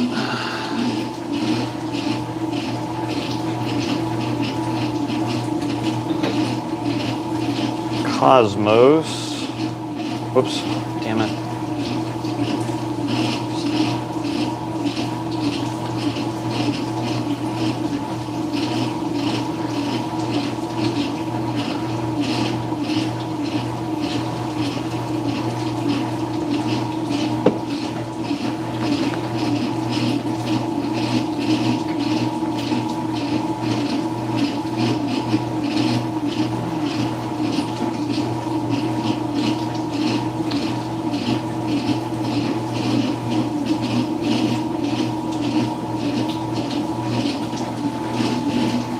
All right, let's see here. The very, very tiniest amount of blue. Definitely crap load of gold and silver. So we're just gonna go on ahead and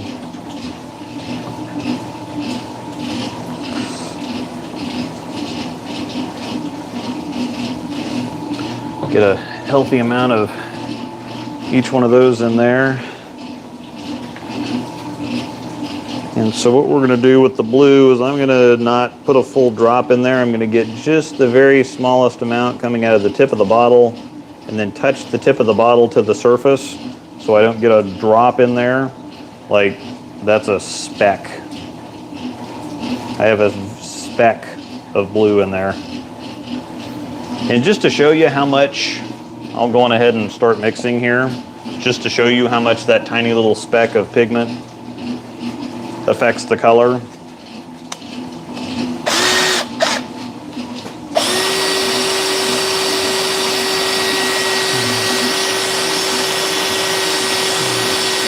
Well, can you...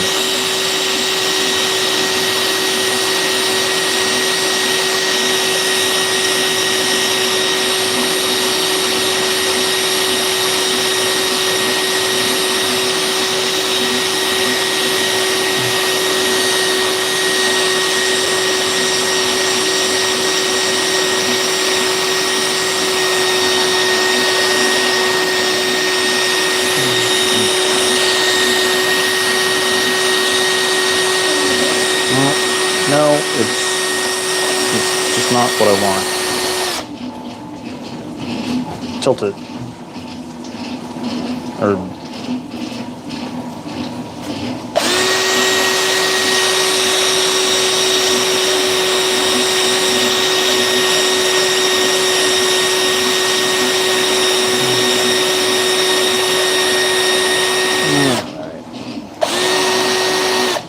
So I do need a little bit more blue.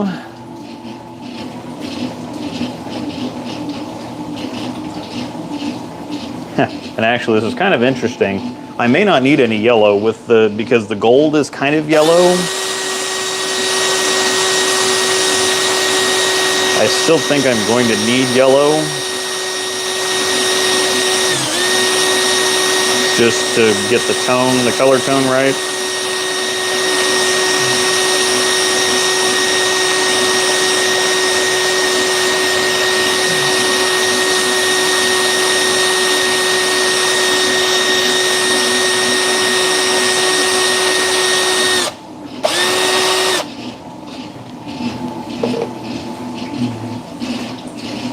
So that's where we're at now. I think I need a light for like here. It's just hard to hear.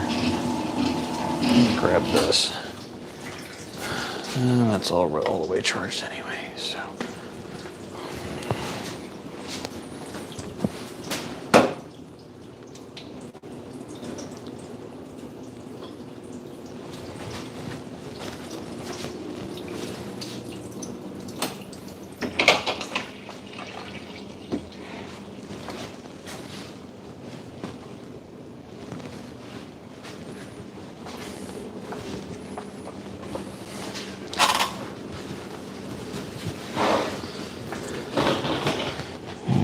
So this is what we're looking at with the Infinite.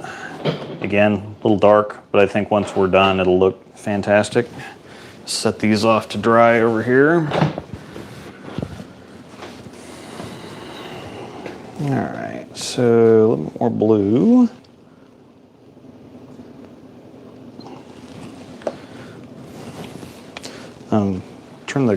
Bring the camera over and then like turn the all the way down. So It's like way down when I do it.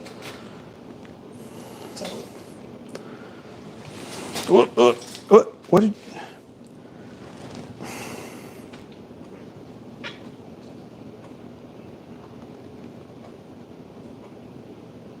Yeah, it's just this is in the wrong place.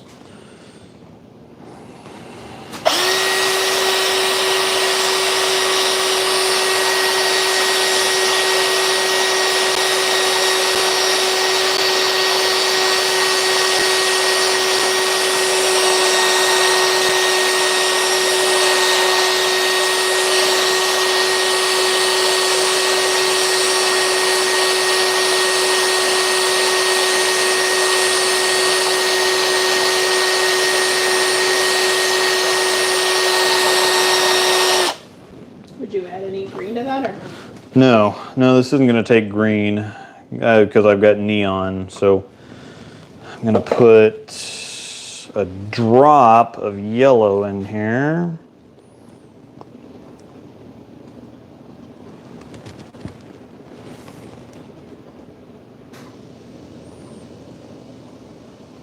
I do want a full drop. I don't know why that's coming out so rough.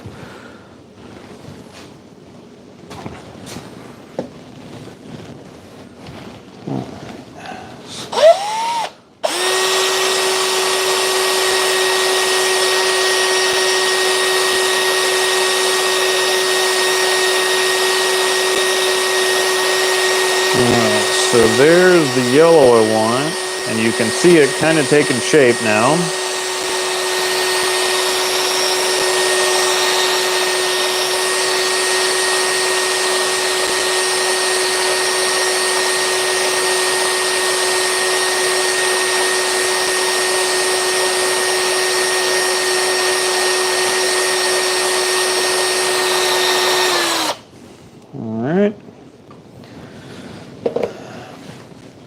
So now you can see we're kind of getting there. This is still a little bright.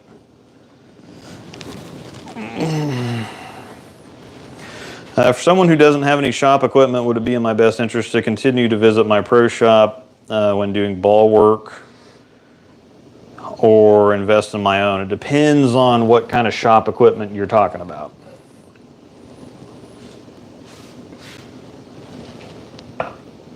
Oh, you're definitely welcome, Ma. All right, so pull it back so you can see the ball and the stuff. All right, so I'm a little bright here on this still, so I just basically need a little bit more pigment. I'm in the right zone as far as like color tone goes. So what I need to do is I just need to make the color deeper, basically. So I'm just gonna add blue. I'll just keep adding blue and yellow alternately until I get the darkness.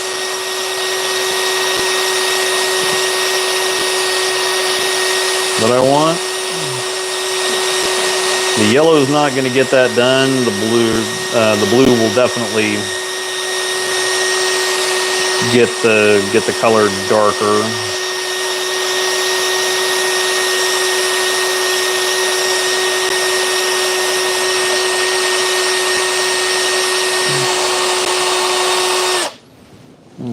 That's a little too blue now.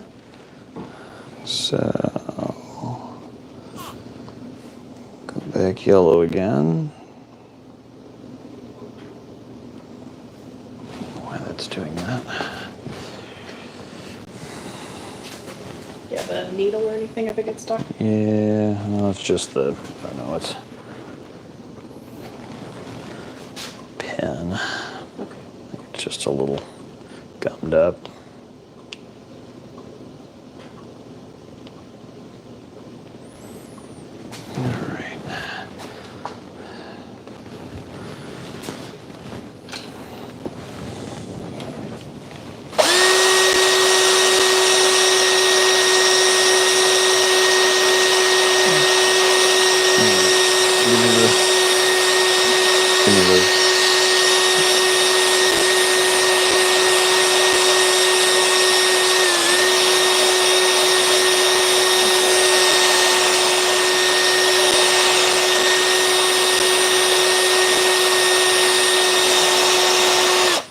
let that sit for a minute, because if you look at it now, we're definitely in a great place with the color.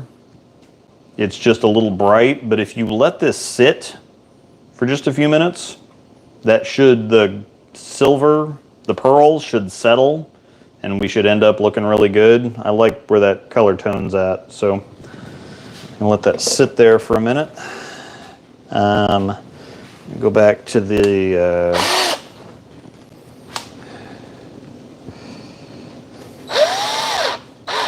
After all the scraping, I hope so haven't drilled. yeah, so, and this is just, there's nothing really to see here. Just let the plug settle for a minute. Just give it a quick.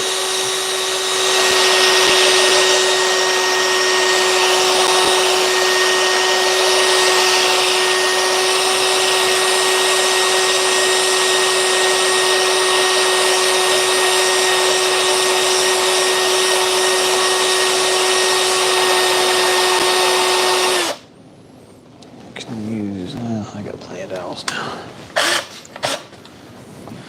All right, so that's done. That's ready to pour. Plug dam is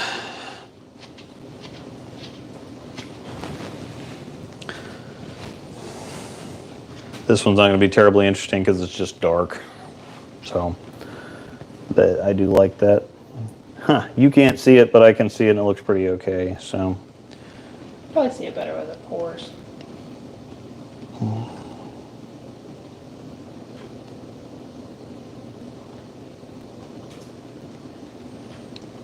Again, I always have people asking, why do you overfill it?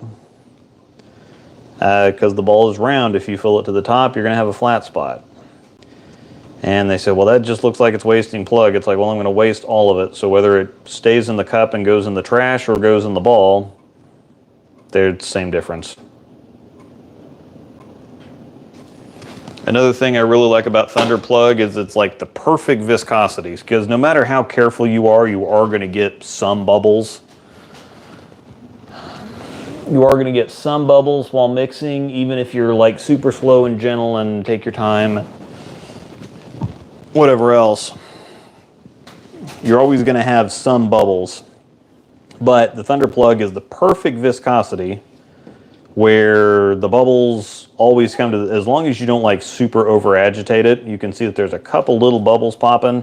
They're really tiny bubbles, and it's a thicker mixture, but it's not so thick that it traps bubbles. And so you'll see them gradually kind of come to the surface and pop a little bit at a time, but they're very, very tiny. So the problem with bubbles is that they can get trapped in the mixture, and then when you go to cut it off, then you have kind of a pitted look to the surface, but this stuff just doesn't do that unless you're careless. So, but again, you can kind of see, you can see the purple-ish a little bit. You can see kind of the purplish tone, but you look on the ball, see the kind of purplish tone there to the color on the ball. And either way, it's dark enough to where it's going to work. So now what we're looking at here, this ball, plug color, the silver has settled a little bit. So you can see that we're still not, the color in the plug isn't quite as vibrant as the color in the ball. So I'm going to work with that just a little bit more. There's plenty of silver in there. I almost think I need a little bit more gold, because you can see it's just got, the color is really close. That's just kind of a flatter kind of green. That's more of a very goldish, yellowish kind of green. So, Well, considering Derek got a black blob in his pink widow, yeah. I think you're much closer. Yeah, he's not going to care as long as it's...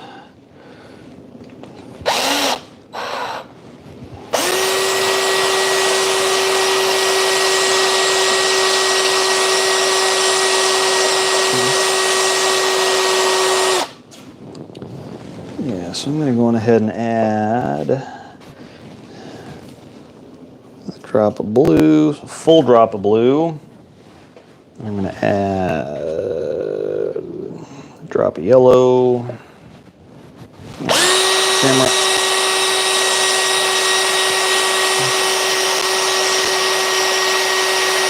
There's some, there we go, look at that.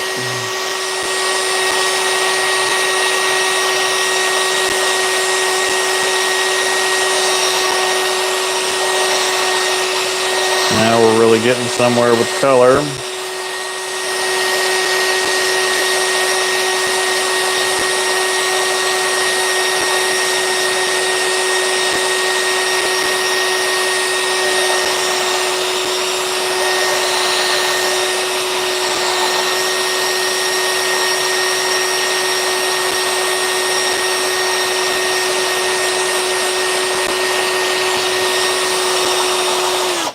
All right, so now look at it.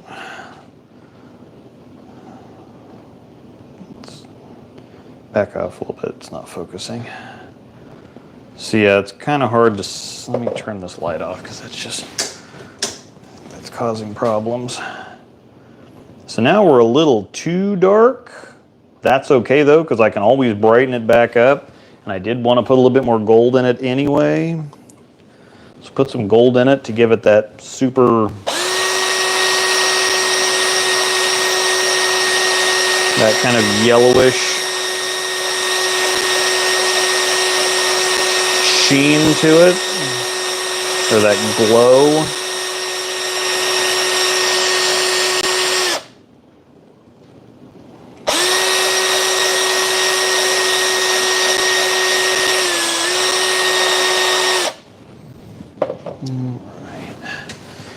Lights back on so I can see. All right. I like the color, I just need to brighten it back up now. And I think it's still too silver, so more gold goes in. So that's going to brighten it and work on the color tone at the same time. And it's going to be, actually I need a drop of white, that's what I need. Because putting more silver in, you're still going to have these black streaks. So when you go on ahead and cure it, it's going to have, all this silver is going to drop and it's going to end up a whole lot darker. So it's going to end up closer to those dark streaks. This doesn't really have the dark streaks in there. So to make that work out, you add a drop of white, adds a little bit of backbone or body to it. So you don't have the bright brights and the very dark kind of swirls. So a little bit of white should make this perfect, pretty much.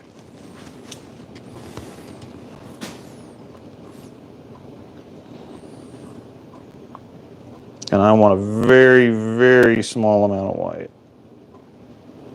There we go. So one little drop of white. That's all I want.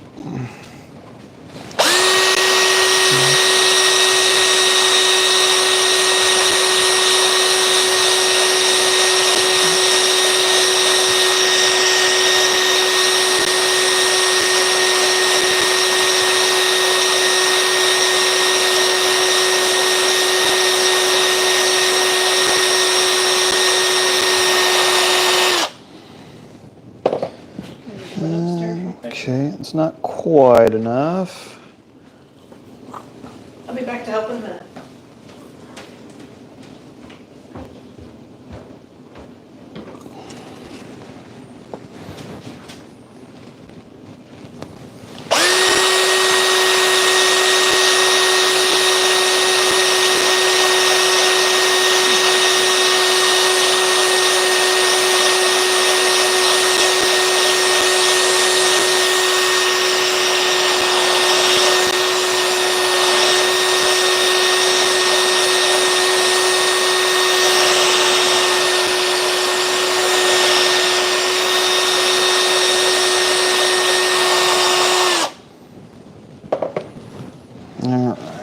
So basically what I'm looking at here is I don't think I'm going to get that depth of color. I'm really close. I just don't think I'm either going to get it bright enough or I'm going to get it deep enough, but it's going to be too dark.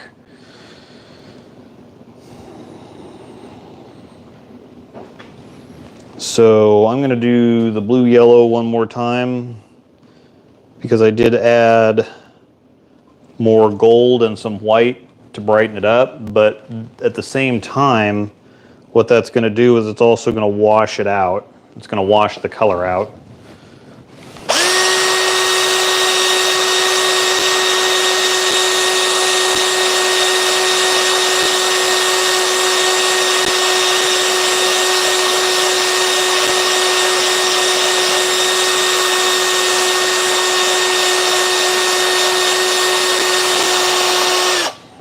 It's a little too blue.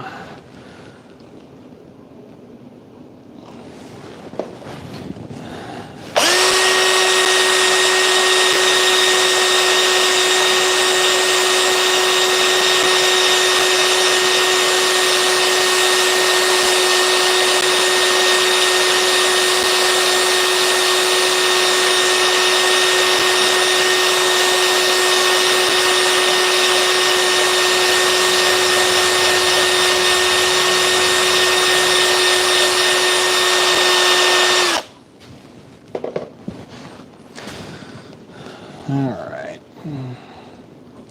That's what we're looking like. I think that's probably about as close as I'm going to get it. So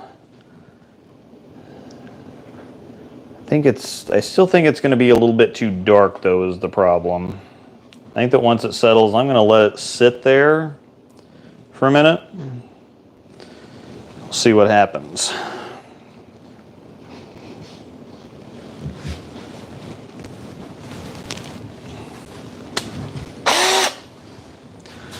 All right. Do the next one. This Revenant and the Night Road should be the easy ones to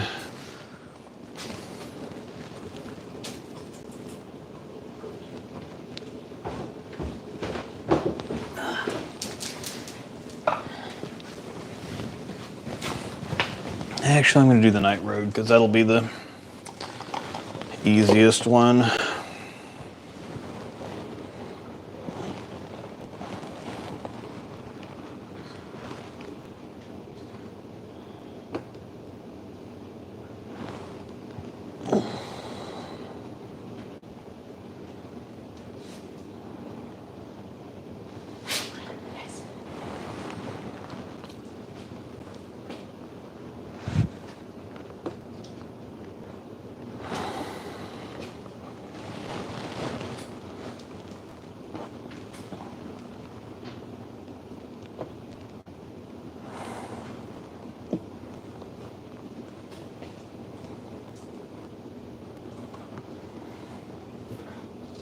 What you want?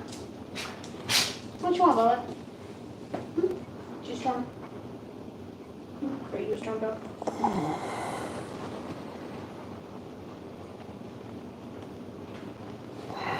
All right. Let's see. One drop of blue. You think you'll put any black in that?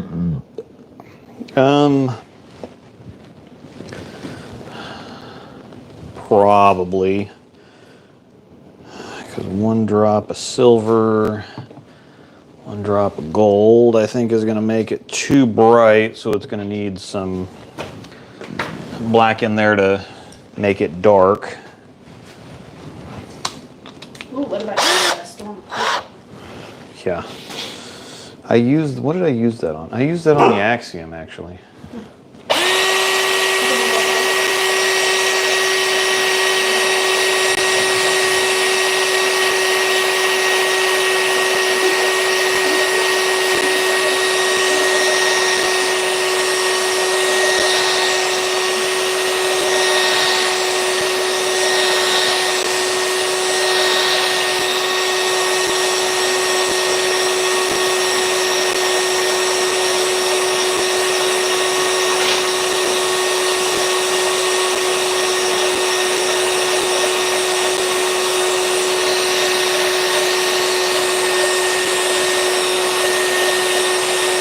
So if you plop the camera up here, Where am I going? just, Oh, just above yeah. you? Okay. This is one drop of blue, one drop of gold, and one drop of silver. So it really doesn't take much to get us somewhere. And I know you're looking at that going, why would you do what you just did? But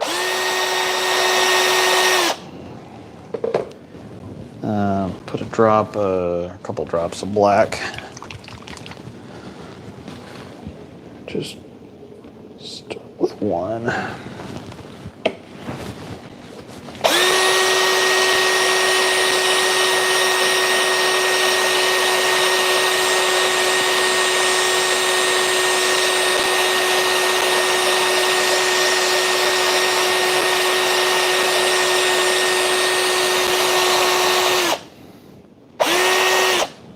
Still too blue.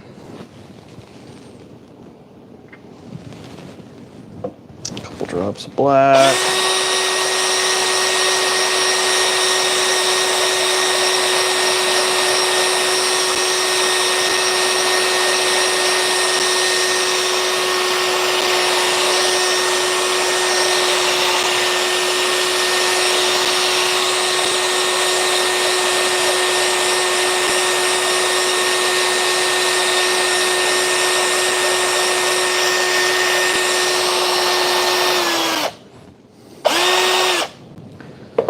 Hard to see, but you've got kind of this very bluish, once I put them close to each other, you can see some of the familiarity in it's more of a very dark bluish black rather than just a straight up black. It gets the sparkly. It's in the Night Road, and plus, yeah, you get the little bit of the sparkles, and so I don't want to obliterate it too far because I've got the sparkles. It's just still a little too blue, so add some more black.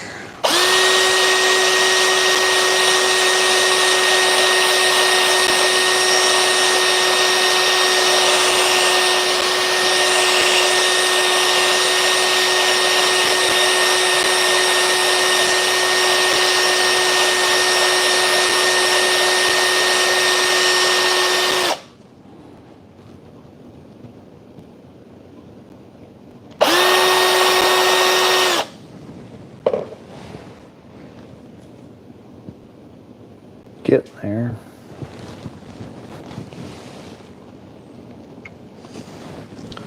Some more black.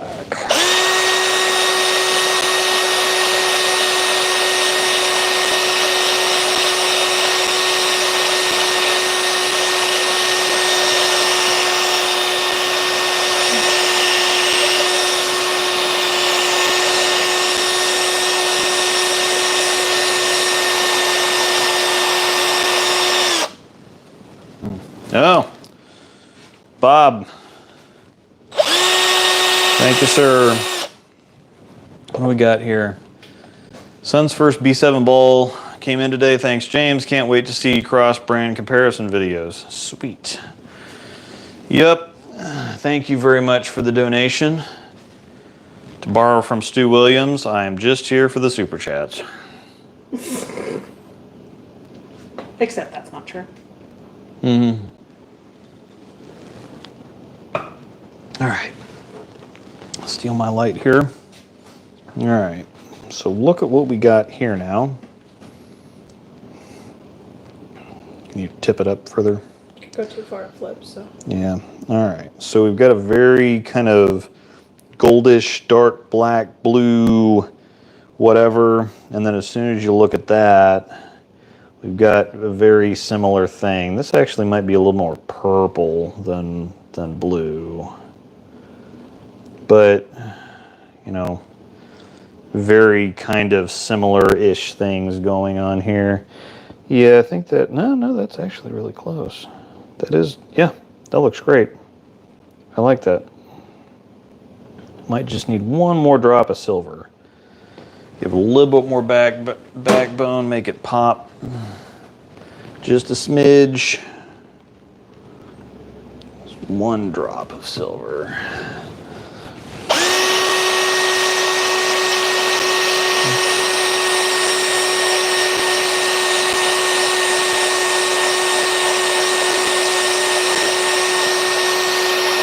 Yeah.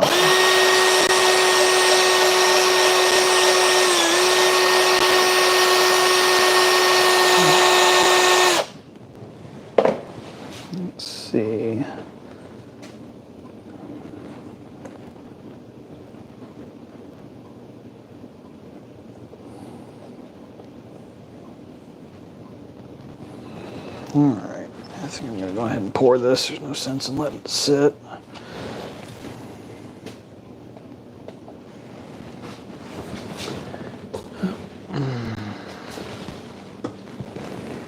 Sure we're even here first. All right.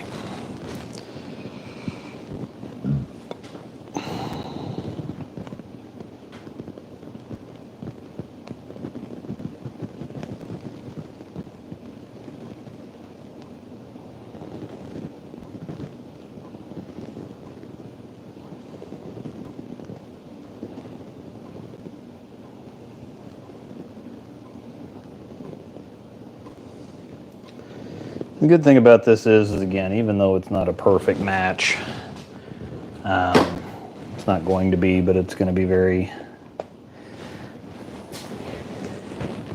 easy to, you're just not going to see it, just not going to show up.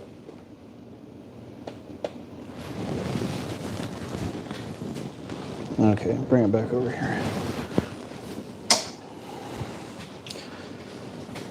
The battery's going far. Knock anything up. So if you look at it now, see I got that kind of gold sparkly whatever that's also in the, it's also down here in the ball too. So again, the color's off just a little bit, but it's got that kind of very sparkly, that kind of sparkly quality. And this, it's not as deep. This is, you know, this is a little, this had some use on it, and so it's not quite like perfectly clean and squeaky polish. So the plug is going to look a little deeper, but I think we're going to be in good shape when we. You're done. Are you done? Okay. This is unfortunately as close as I think this is going to get.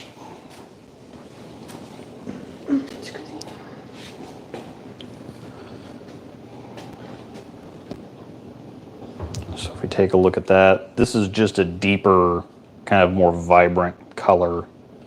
And I just don't think we're going to get there. So. Well, I think what would be amazing is that the company's actually told you how many drops of what to make. That should Yeah. come in the box. I know they really don't want you to plug and redrill stuff, that they just want you to go buy new balls. But that would be amazing. Because if we're supposed to give this stuff to youth and other bowlers, it has to be plugged. There's my $1 million recommendation. That I'll never Yeah.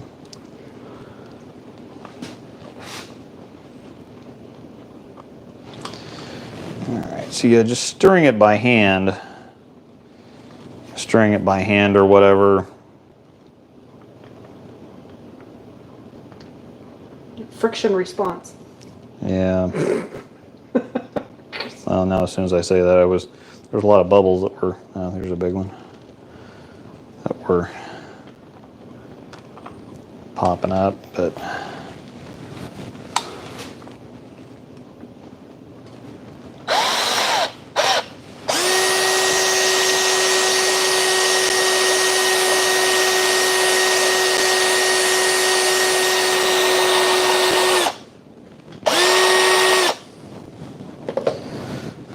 So yeah, I think unfortunately that's just not, actually, one more drop of yellow, because I think it's just a little, it's a little bluish, I think is the thing.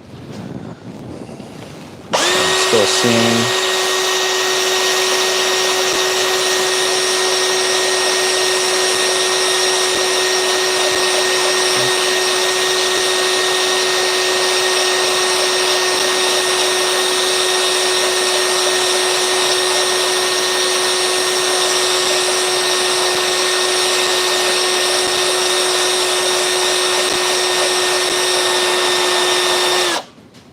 Yeah, I think that's the ticket. That's about as close as I'm gonna get.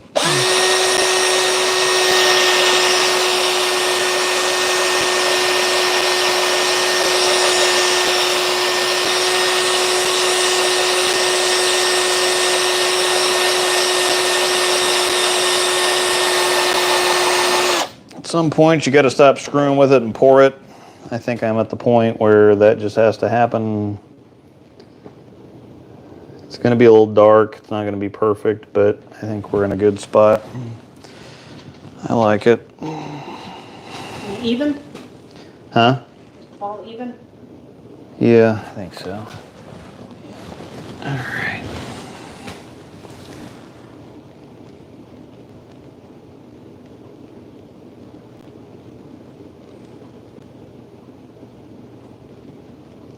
This one's tough. I can already tell I'm not going to be happy. It's not going to be bad. I'm just not going to be happy.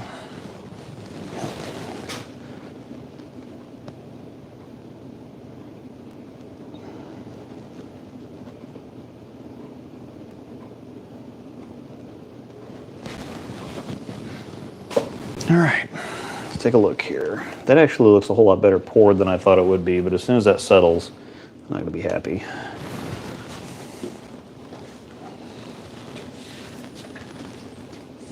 Yeah, here I am moaning and complaining, and look at that, y'all.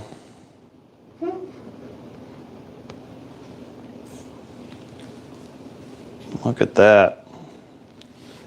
Looks a whole lot better in there than it looked in the cup. I'm happy. I'm happy right now. We'll give it a few minutes. Derek's gonna love it. Yep. So okay, I think that's a success. Now, did you Or count that's- the drops because you have the fingers to do that? Oh, absolutely not. You're gonna have to go back and watch the stream now. No, I know which colors I used. I just won't add as much gold and silver to start with because I think I had to add more pigment.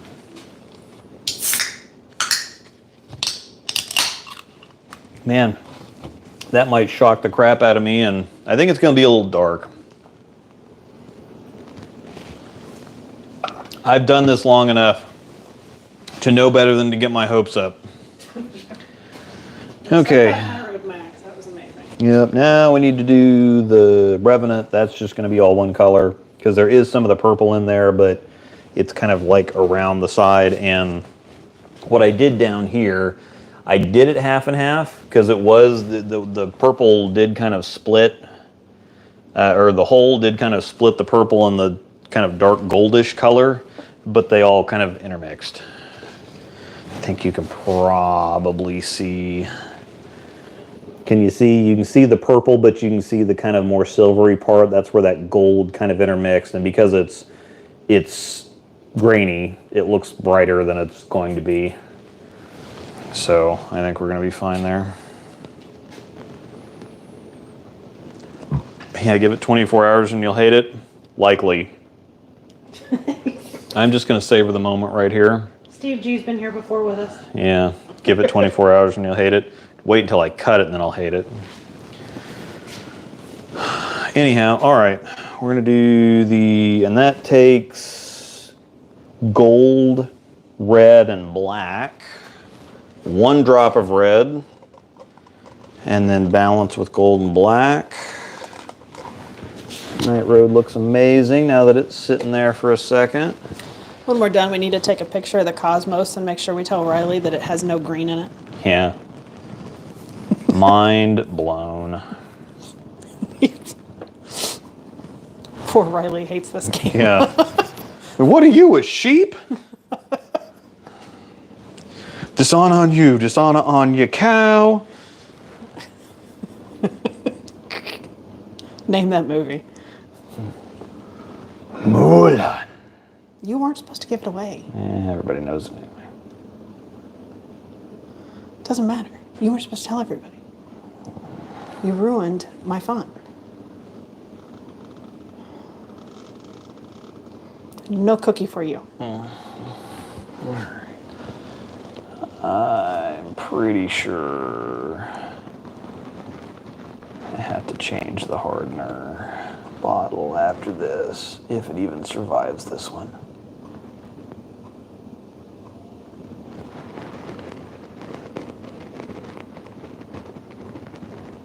Oh, sweet.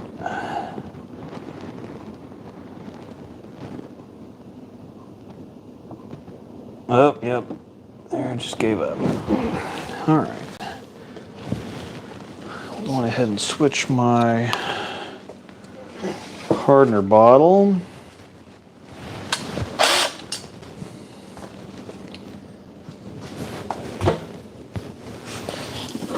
Compound hardener.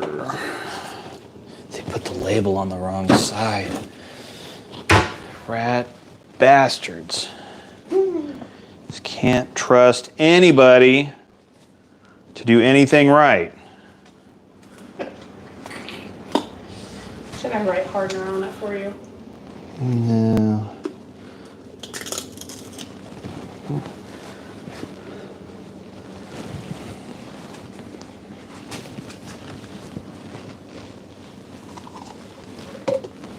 All right, I need you for a second. No, I just need you to. What do you need me for? Never. Gosh darn it, what the hell's going on here? All right. I just need you to hold that like that. Okay. So I can dump.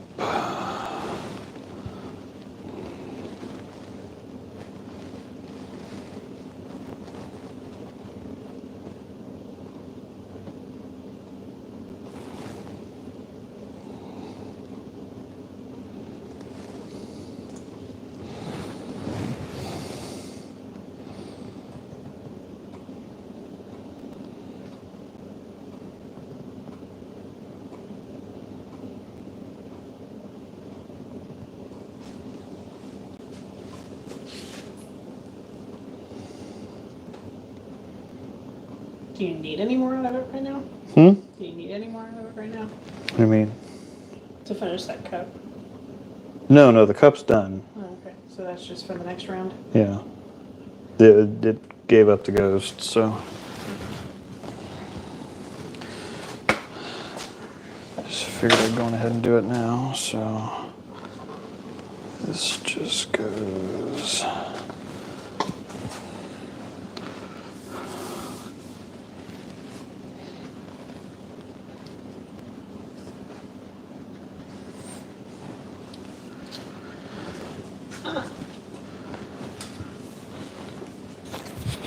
Cam, since you're here.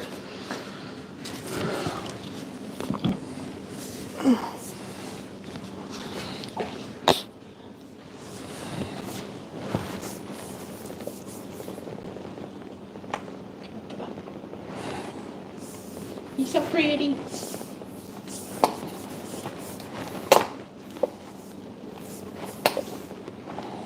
And that picture I sent you with the little nick is basically gone now. Ta-da. All right.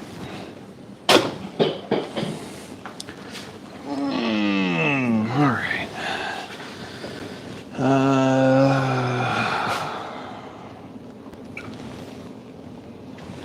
Drops of black. Single drop of red. Actually, that orange.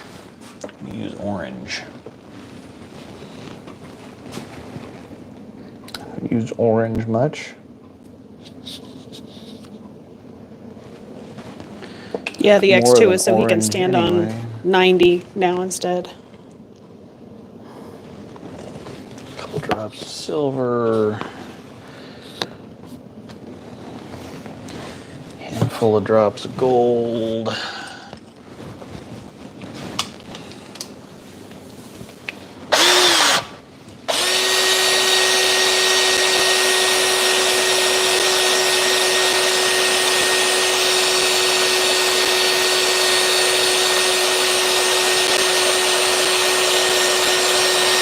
The orange coming through.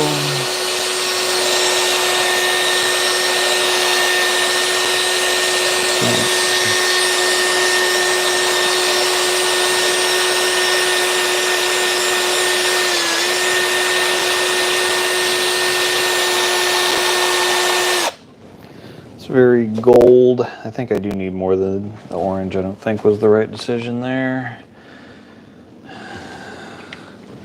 Something deeper. It's more of a magenta, but the magenta is not going to get it deep enough. So I used magenta earlier, it's just not quite strong enough of a color.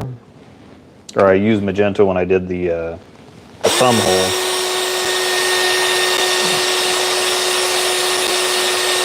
We're adding the red. There we go.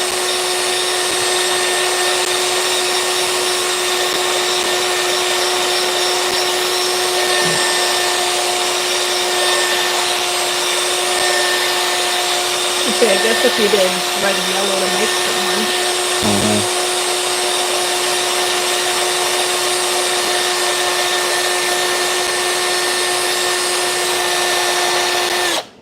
So if you look at this here now, so that's that kind of nice burnt, kind of, needs a little bit more red, one more drop of red.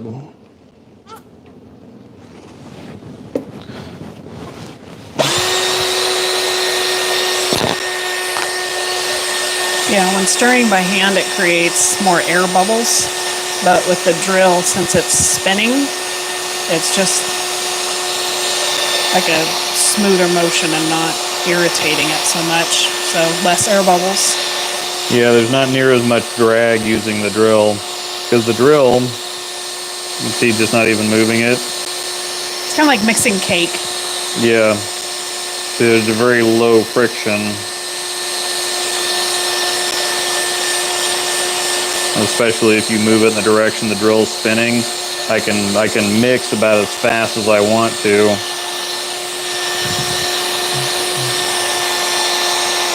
Very minimal to no air bubbles. Okay, so that's about the right tone that I want. Now I just need to darken it.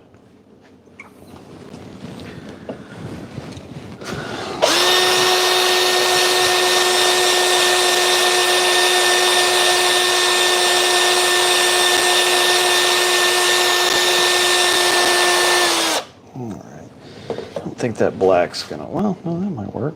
No, it's still just, I don't know, it's a little too orangey. Maybe it just needs more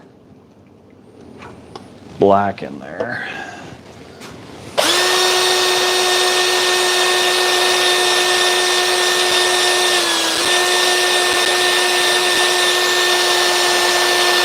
That black just sucks.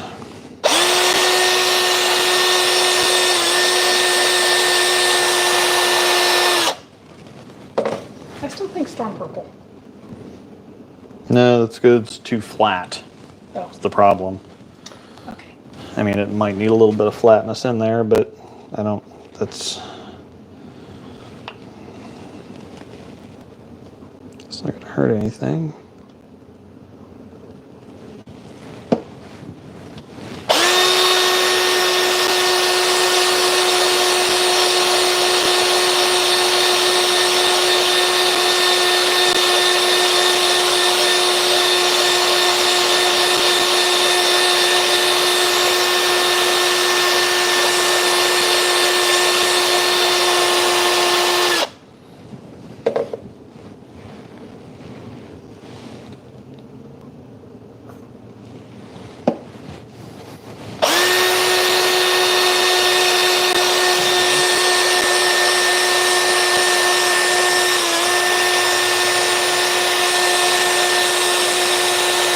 Kind of a goldish red.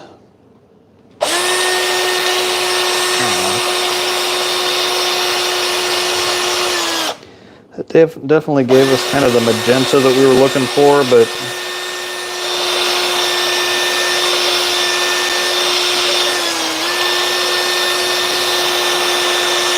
it's kind of flattened out the color. It's not quite deep enough. Now that tone is really close. I still think it needs more red.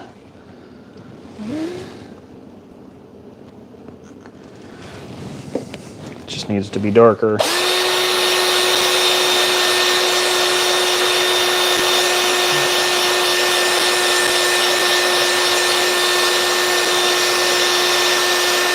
There we go.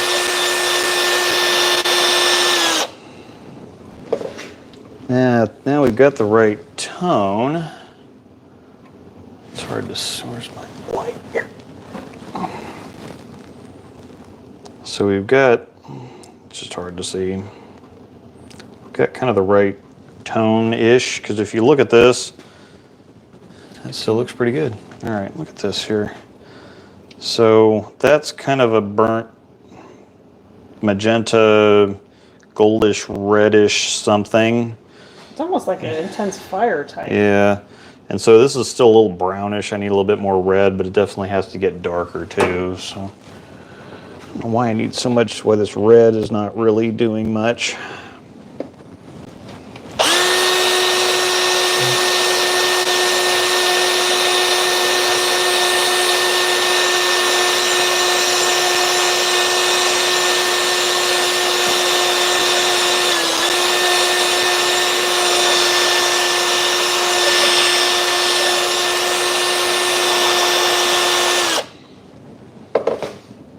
Now it just needs to be darker, and this stuff sucks.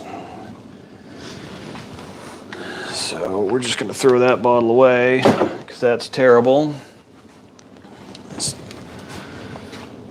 Storm pigments, not good.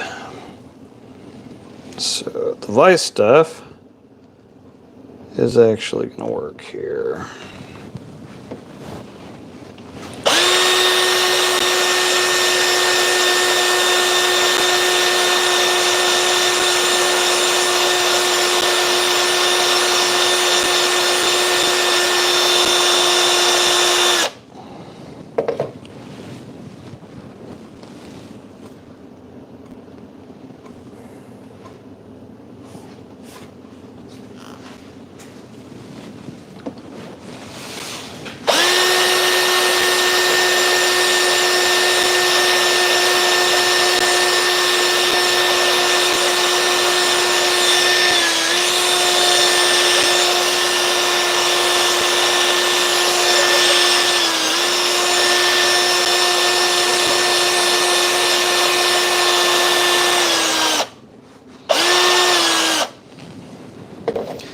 Well,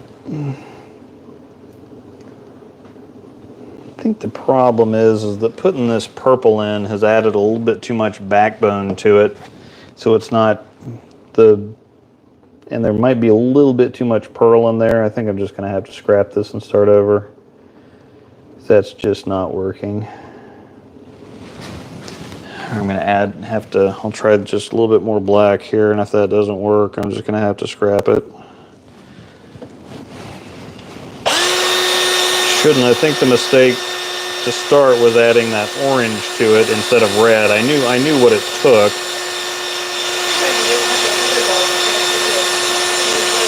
Yeah, but there just wasn't going to be enough time.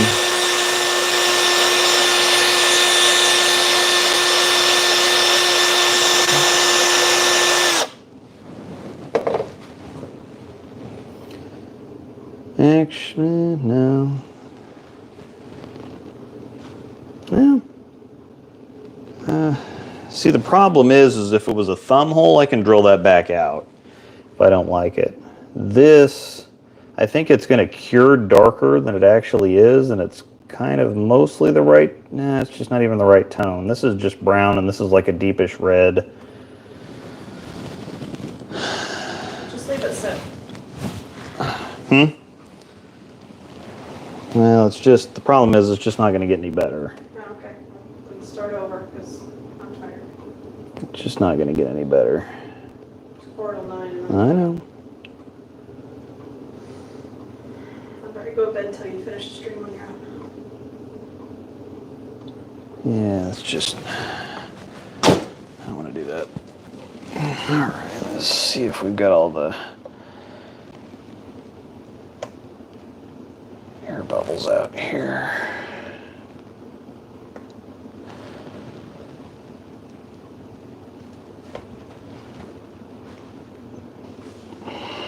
All right, that should be okay.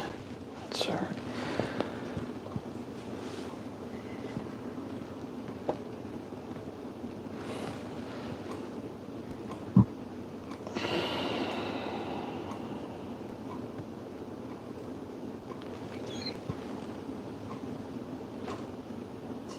Now what do you think the correction is? Well, I should have just done what I did the first time instead of trying to shortcut it. basically don't need this stuff. I don't want any backbone to it. And orange was definitely not the right way to go, so Could you do the red and yellow or no. blue and No, I whatever? just need to do what I did to begin with.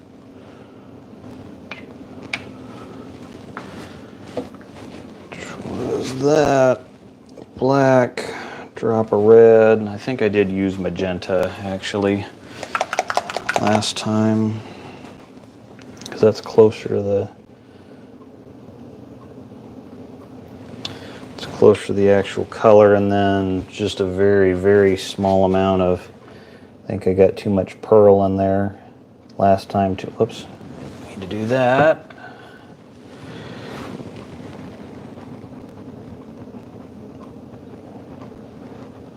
Come on. All right.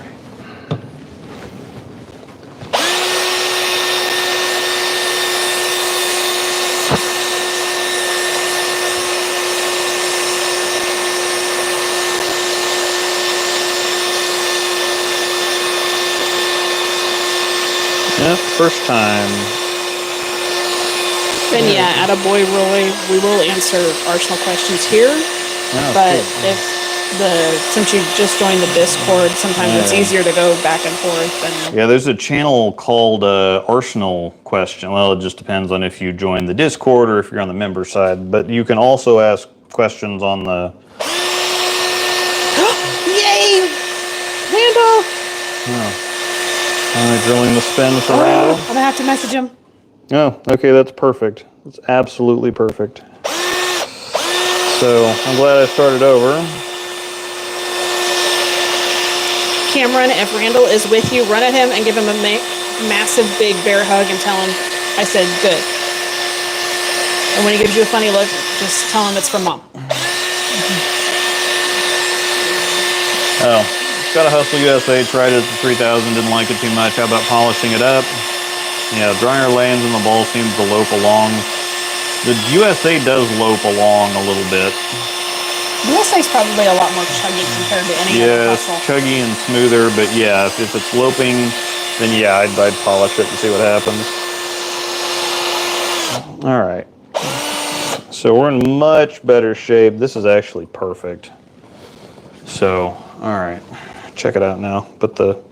Oh, sorry. Oh, let me get the, okay. So now what we're looking at is that. That's the ball you can see there. That's the ball.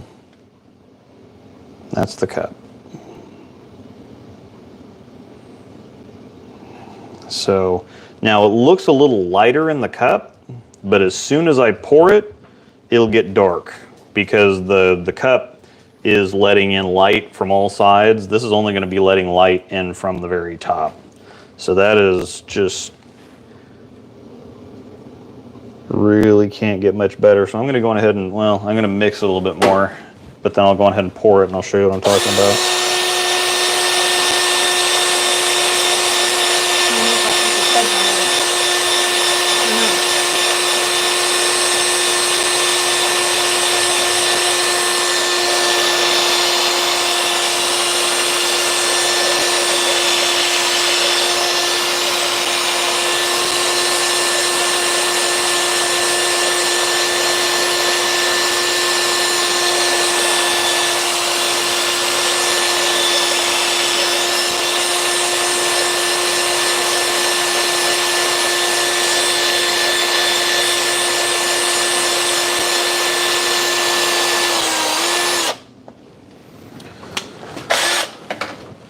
All right.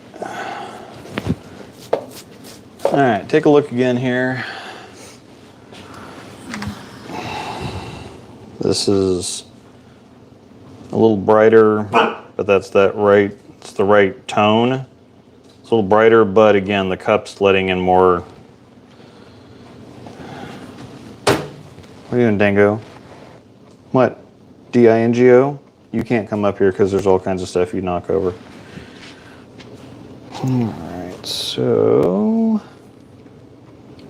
Don't Don't jump on him, Storm. Not right now. You wait. I'll let you out here in just a second.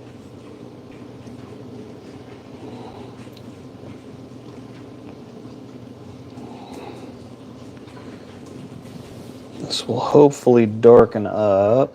Well, let you inside here. it Just will hold on. darken up. Hold on, Bo. Let me give him the camera and I'll take you outside.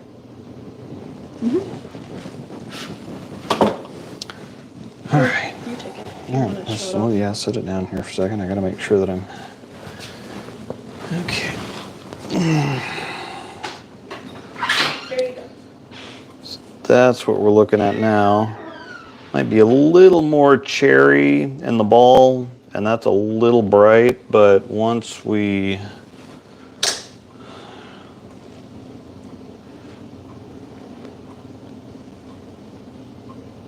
We'll be in good shape. We will be in good shape, I think. Well, Cam, you should just have Henry or Alice there go we wake him go. up. That's a better look at it. So once we get the light going in the right spot,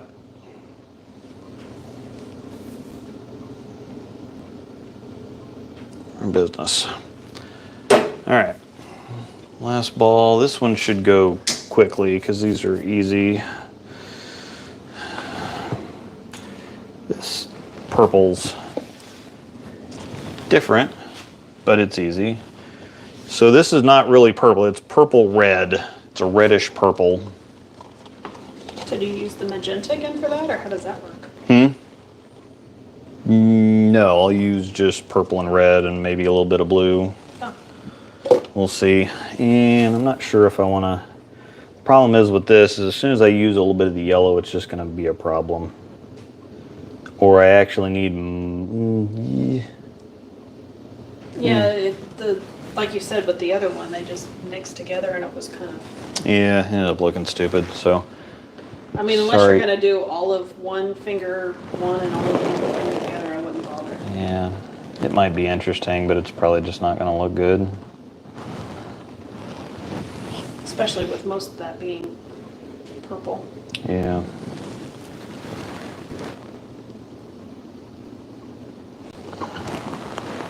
Plus, it's time to get out of here anyway, so...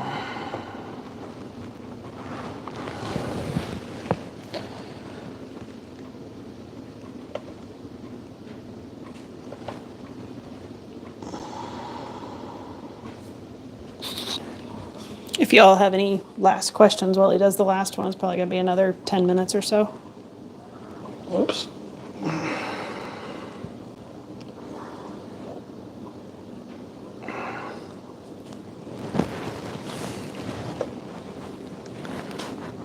Go ahead and put the red in now because I know it's going to get there. Where's the purple? There's the purple.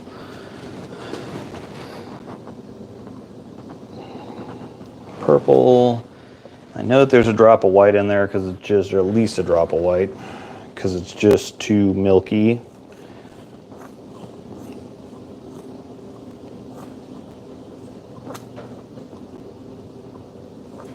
White, man, silver, and there's a little gold in there.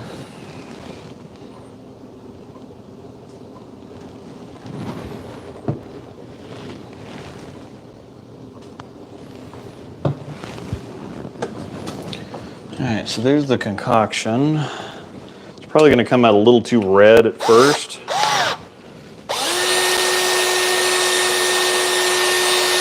This is Oh, sorry.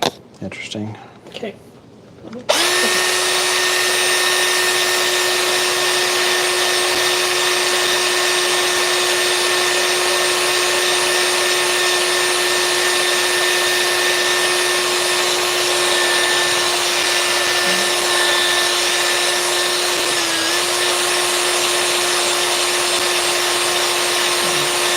Actually, I think I'm going to need, came out a little too purple.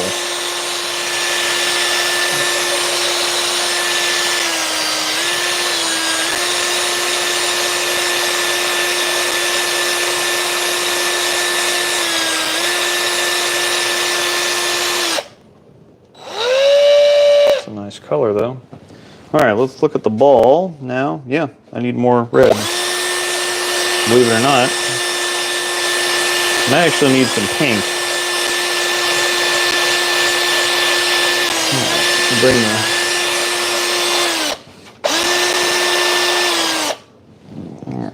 Gotta try and redo that last one. Huh? Oh. See, thanks for the content. Still learning a lot after being away from bowling for 11 years. Yeah, this. Luke's classroom series is actually a good way to catch up from after being out of the. It's a playlist on the channel. I'm gonna turn this around. All right, so you see the kind of purple there. That's the kind of purple we're dealing with here. So that's a little more, okay, I guess it's hard to, I thought there was more purple on the other side. There's plenty. Okay, so that's what we're kind of looking at. See, that's more reddish, or that's more pinkish anyway. So You have like RSTX2 purple almost there. yeah. So there's RSTX2 purple in the cup, and that's kind of more reddish or pinkish. I'm just gonna add red. I think it does need another drop of white for some backbone. A little too dark.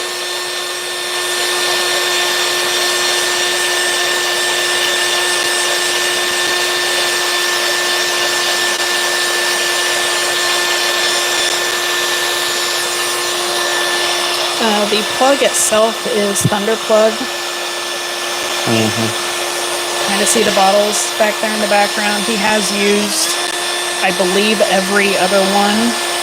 Yeah, And he pretty just- much every other one at one point or another. Motive HD is the next best stuff, but Thunder is just the best. Motive HD gets too hot and cures too hard, and so it looks great, but it's really difficult to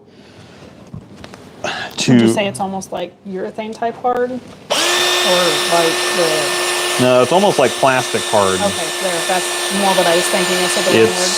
It's hard to drill back into. It's hard to finish flush with the ball.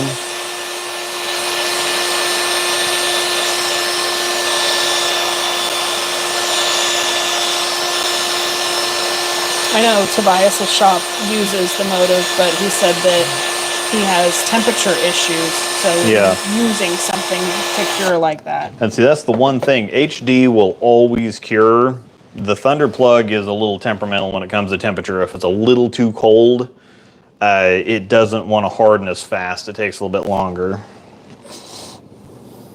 Oh, yeah, and Tobias just popped in there and said that.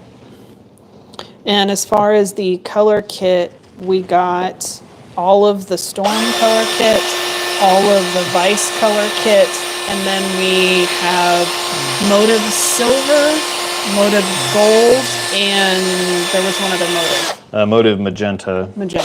Yeah, because that's not an option with the other color Tech kits. Line, or whatever. The Storm colors are great if you want something that's absolutely flat, which is probably, I mean, if you look back even 10 years ago, that's kind of a majority Yeah, of if you flat need stuff. if you need a Crayola color, then the Storm kit is the best. If you need like a deep pearl color, then the Vice kit's going to be the best. I think Mr. Bill had said when we were getting them that Vice is kind of translucent almost if you use them by himself. So they're kind of great combo together because the Vice helps bring out some brightness with Storm's flat colors. And then Motive's gold and silver is just awesome. Okay, I think I'm just a little too red now. Yep, a little too red.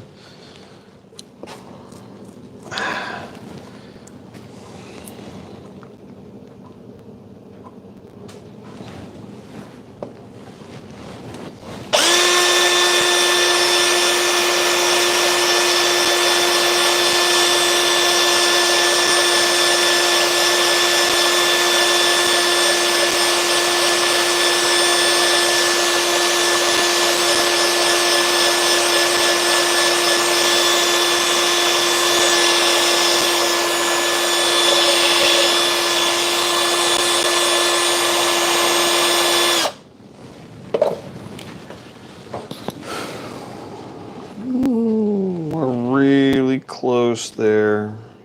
That's getting much better. I think I just need a little, it's almost got a little bit of a blue backbone in there, interestingly enough. This is just a little dark. I wonder if just the blue of the, like that's coming through. No, I can see like a blue background in that purple. Okay. I guess I'm looking yeah. like here, more with the blue mixed in it. It's close. I just need a little more silver, I think. Gosh.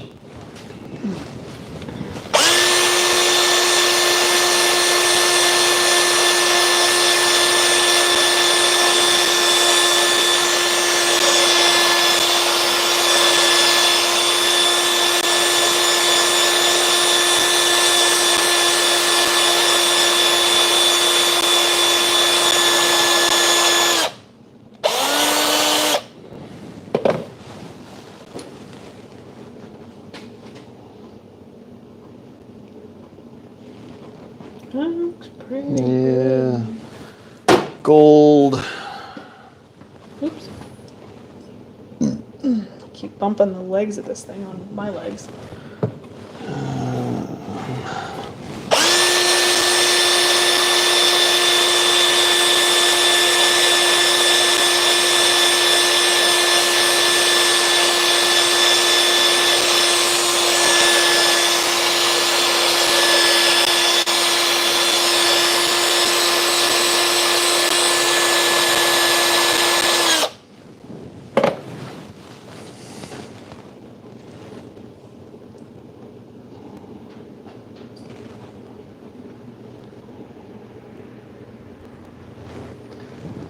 Just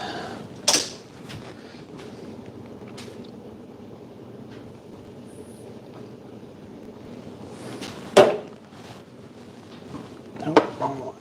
Pink.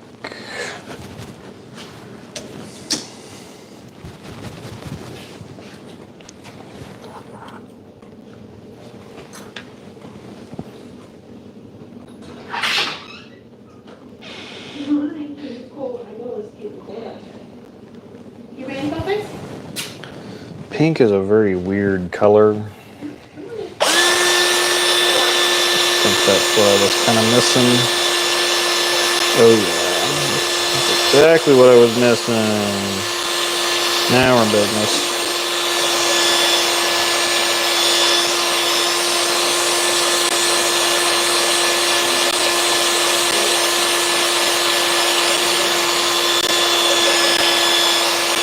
Perfect.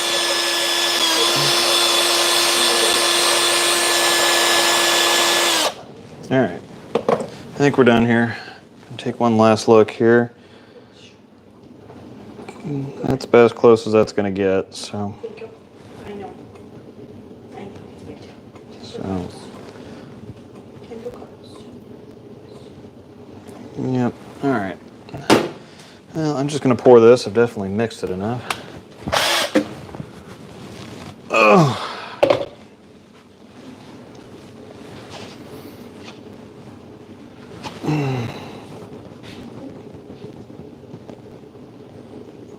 And it probably could have used one more drop of white.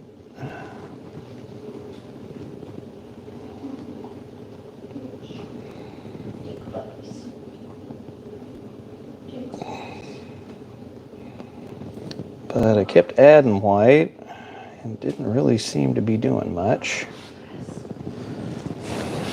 I think that's going to end up a little dark. But again, a little too dark is a little better than a little too bright. Really, no matter what you're talking about.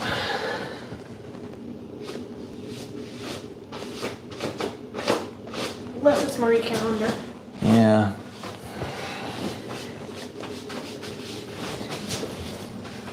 All right. Last look here.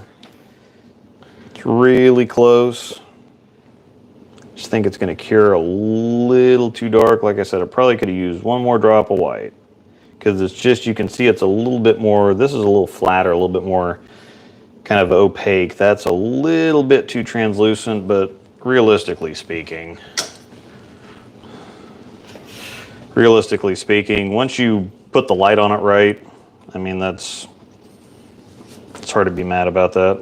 So we're close. All right, I'll hold on to that. Let's look at the rest of our, so that's where we're at. The night road.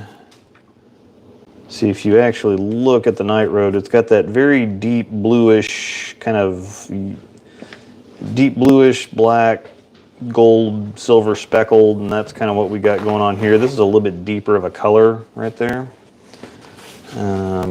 This is going to be interesting. Color tones just a little bit off, but I think once it's done, it'll look okay. That'll darken just a little bit, and I think we'll be in good shape. Again, the ball is just, you can see that's kind of very deep purple. That's kind of a deeper purple. Once it gets all finished and looks the same, we'll be fine. And then this, surprisingly, turned out the best. So I was very unhappy with it to start with, and we're in good shape.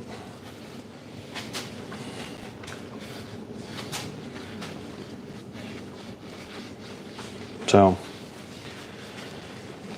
all right, well, very long night, but that's Plugwork for you. And why a lot of shops hate it. Yeah. But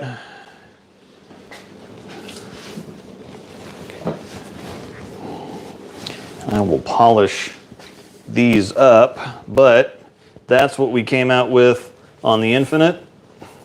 It's going to look different, shiny, but I really like that. I'm not mad at that at all. That's going to look really sharp once we polish it.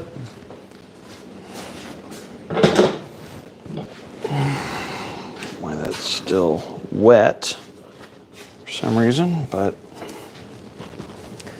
I don't know why that finger's wet, but It's not wet. huh? It's not wet. Well, yeah, I know. There's some kind of something. There's some kind of something that stained it or darkened it or something, but that'll come out once it's something got on it, like a fingerprint or something. Yeah, there's fingerprint or something, but so X2, a little dark, but it's hard to get that brightness without like washing it out. Hi Puggles, what are you doing, Puggles? Thumb, not quite blue enough. Fingers I'm really happy with. Those look cool. So. But none of these you're going to see going down the lane. Yeah, that's the most important thing. When you're looking at it, you can see them, but otherwise.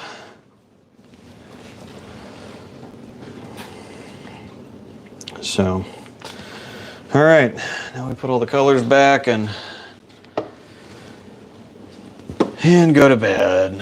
So if anybody has any last questions, got just a few minutes of putting stuff away here.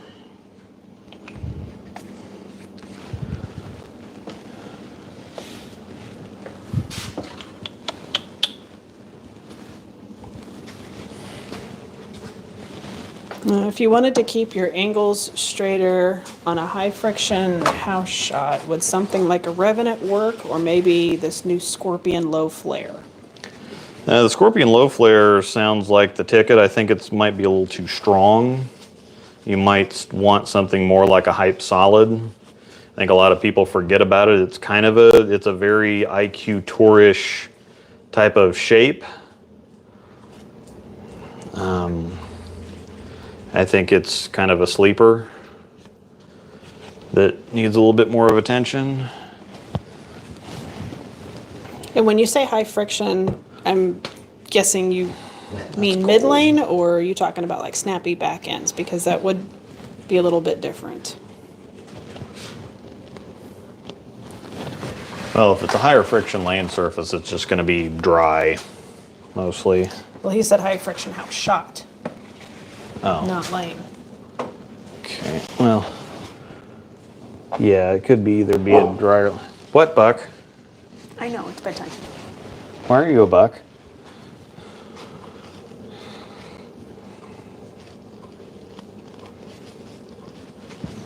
Oh, I had this one here too, if you need it. Yeah, no, I don't want to get it all over my hands. Already got enough all over my hands.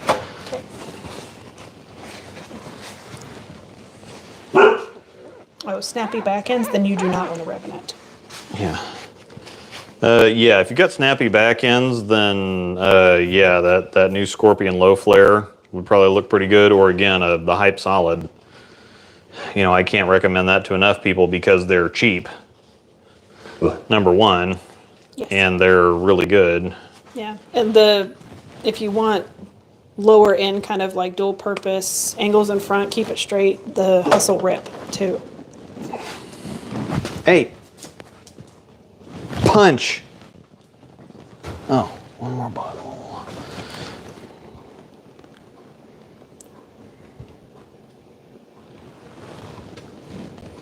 Yeah, if the front's burnt out by game 3, something, because you wouldn't want it to overreact on the back end already either. DINGO. I know. You tell him. DINGO. You tell him. Say it's bedtime. You get him.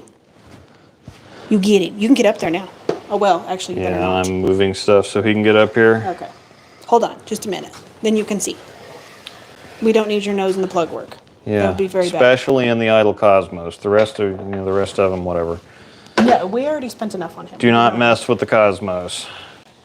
Cosmos is magical somehow. All right, come here, Buck. You go see? Buck. You gonna say bye? Go see. Come here. Hi. I know. You ready to go to bed, Buck? Ready to go to bed, Buck? What do you think? To bedtime. Time for cuddles and treats. Chimkins.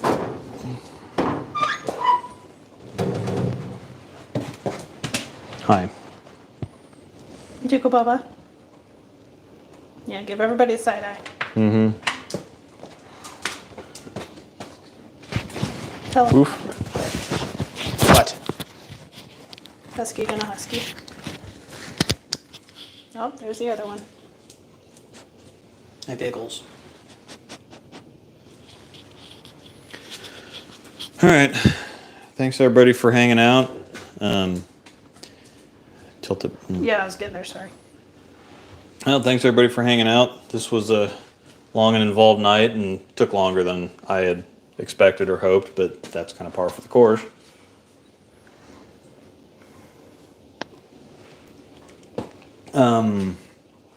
I already have done a report card for the Tour Dynamics and the Exponent.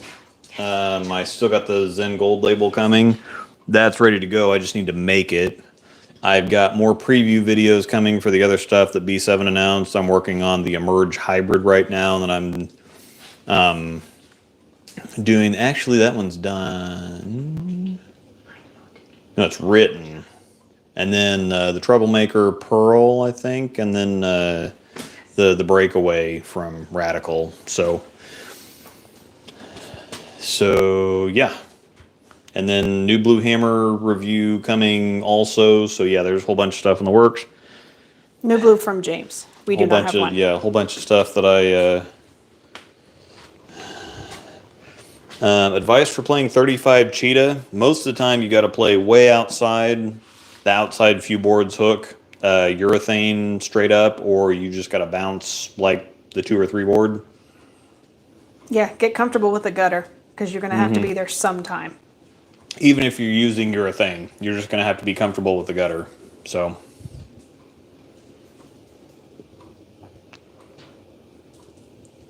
Yeah, you're either throwing it at the gutter or you're riding the rail. So, thanks everybody for hanging out. We will see you next time. I got plenty of stuff coming.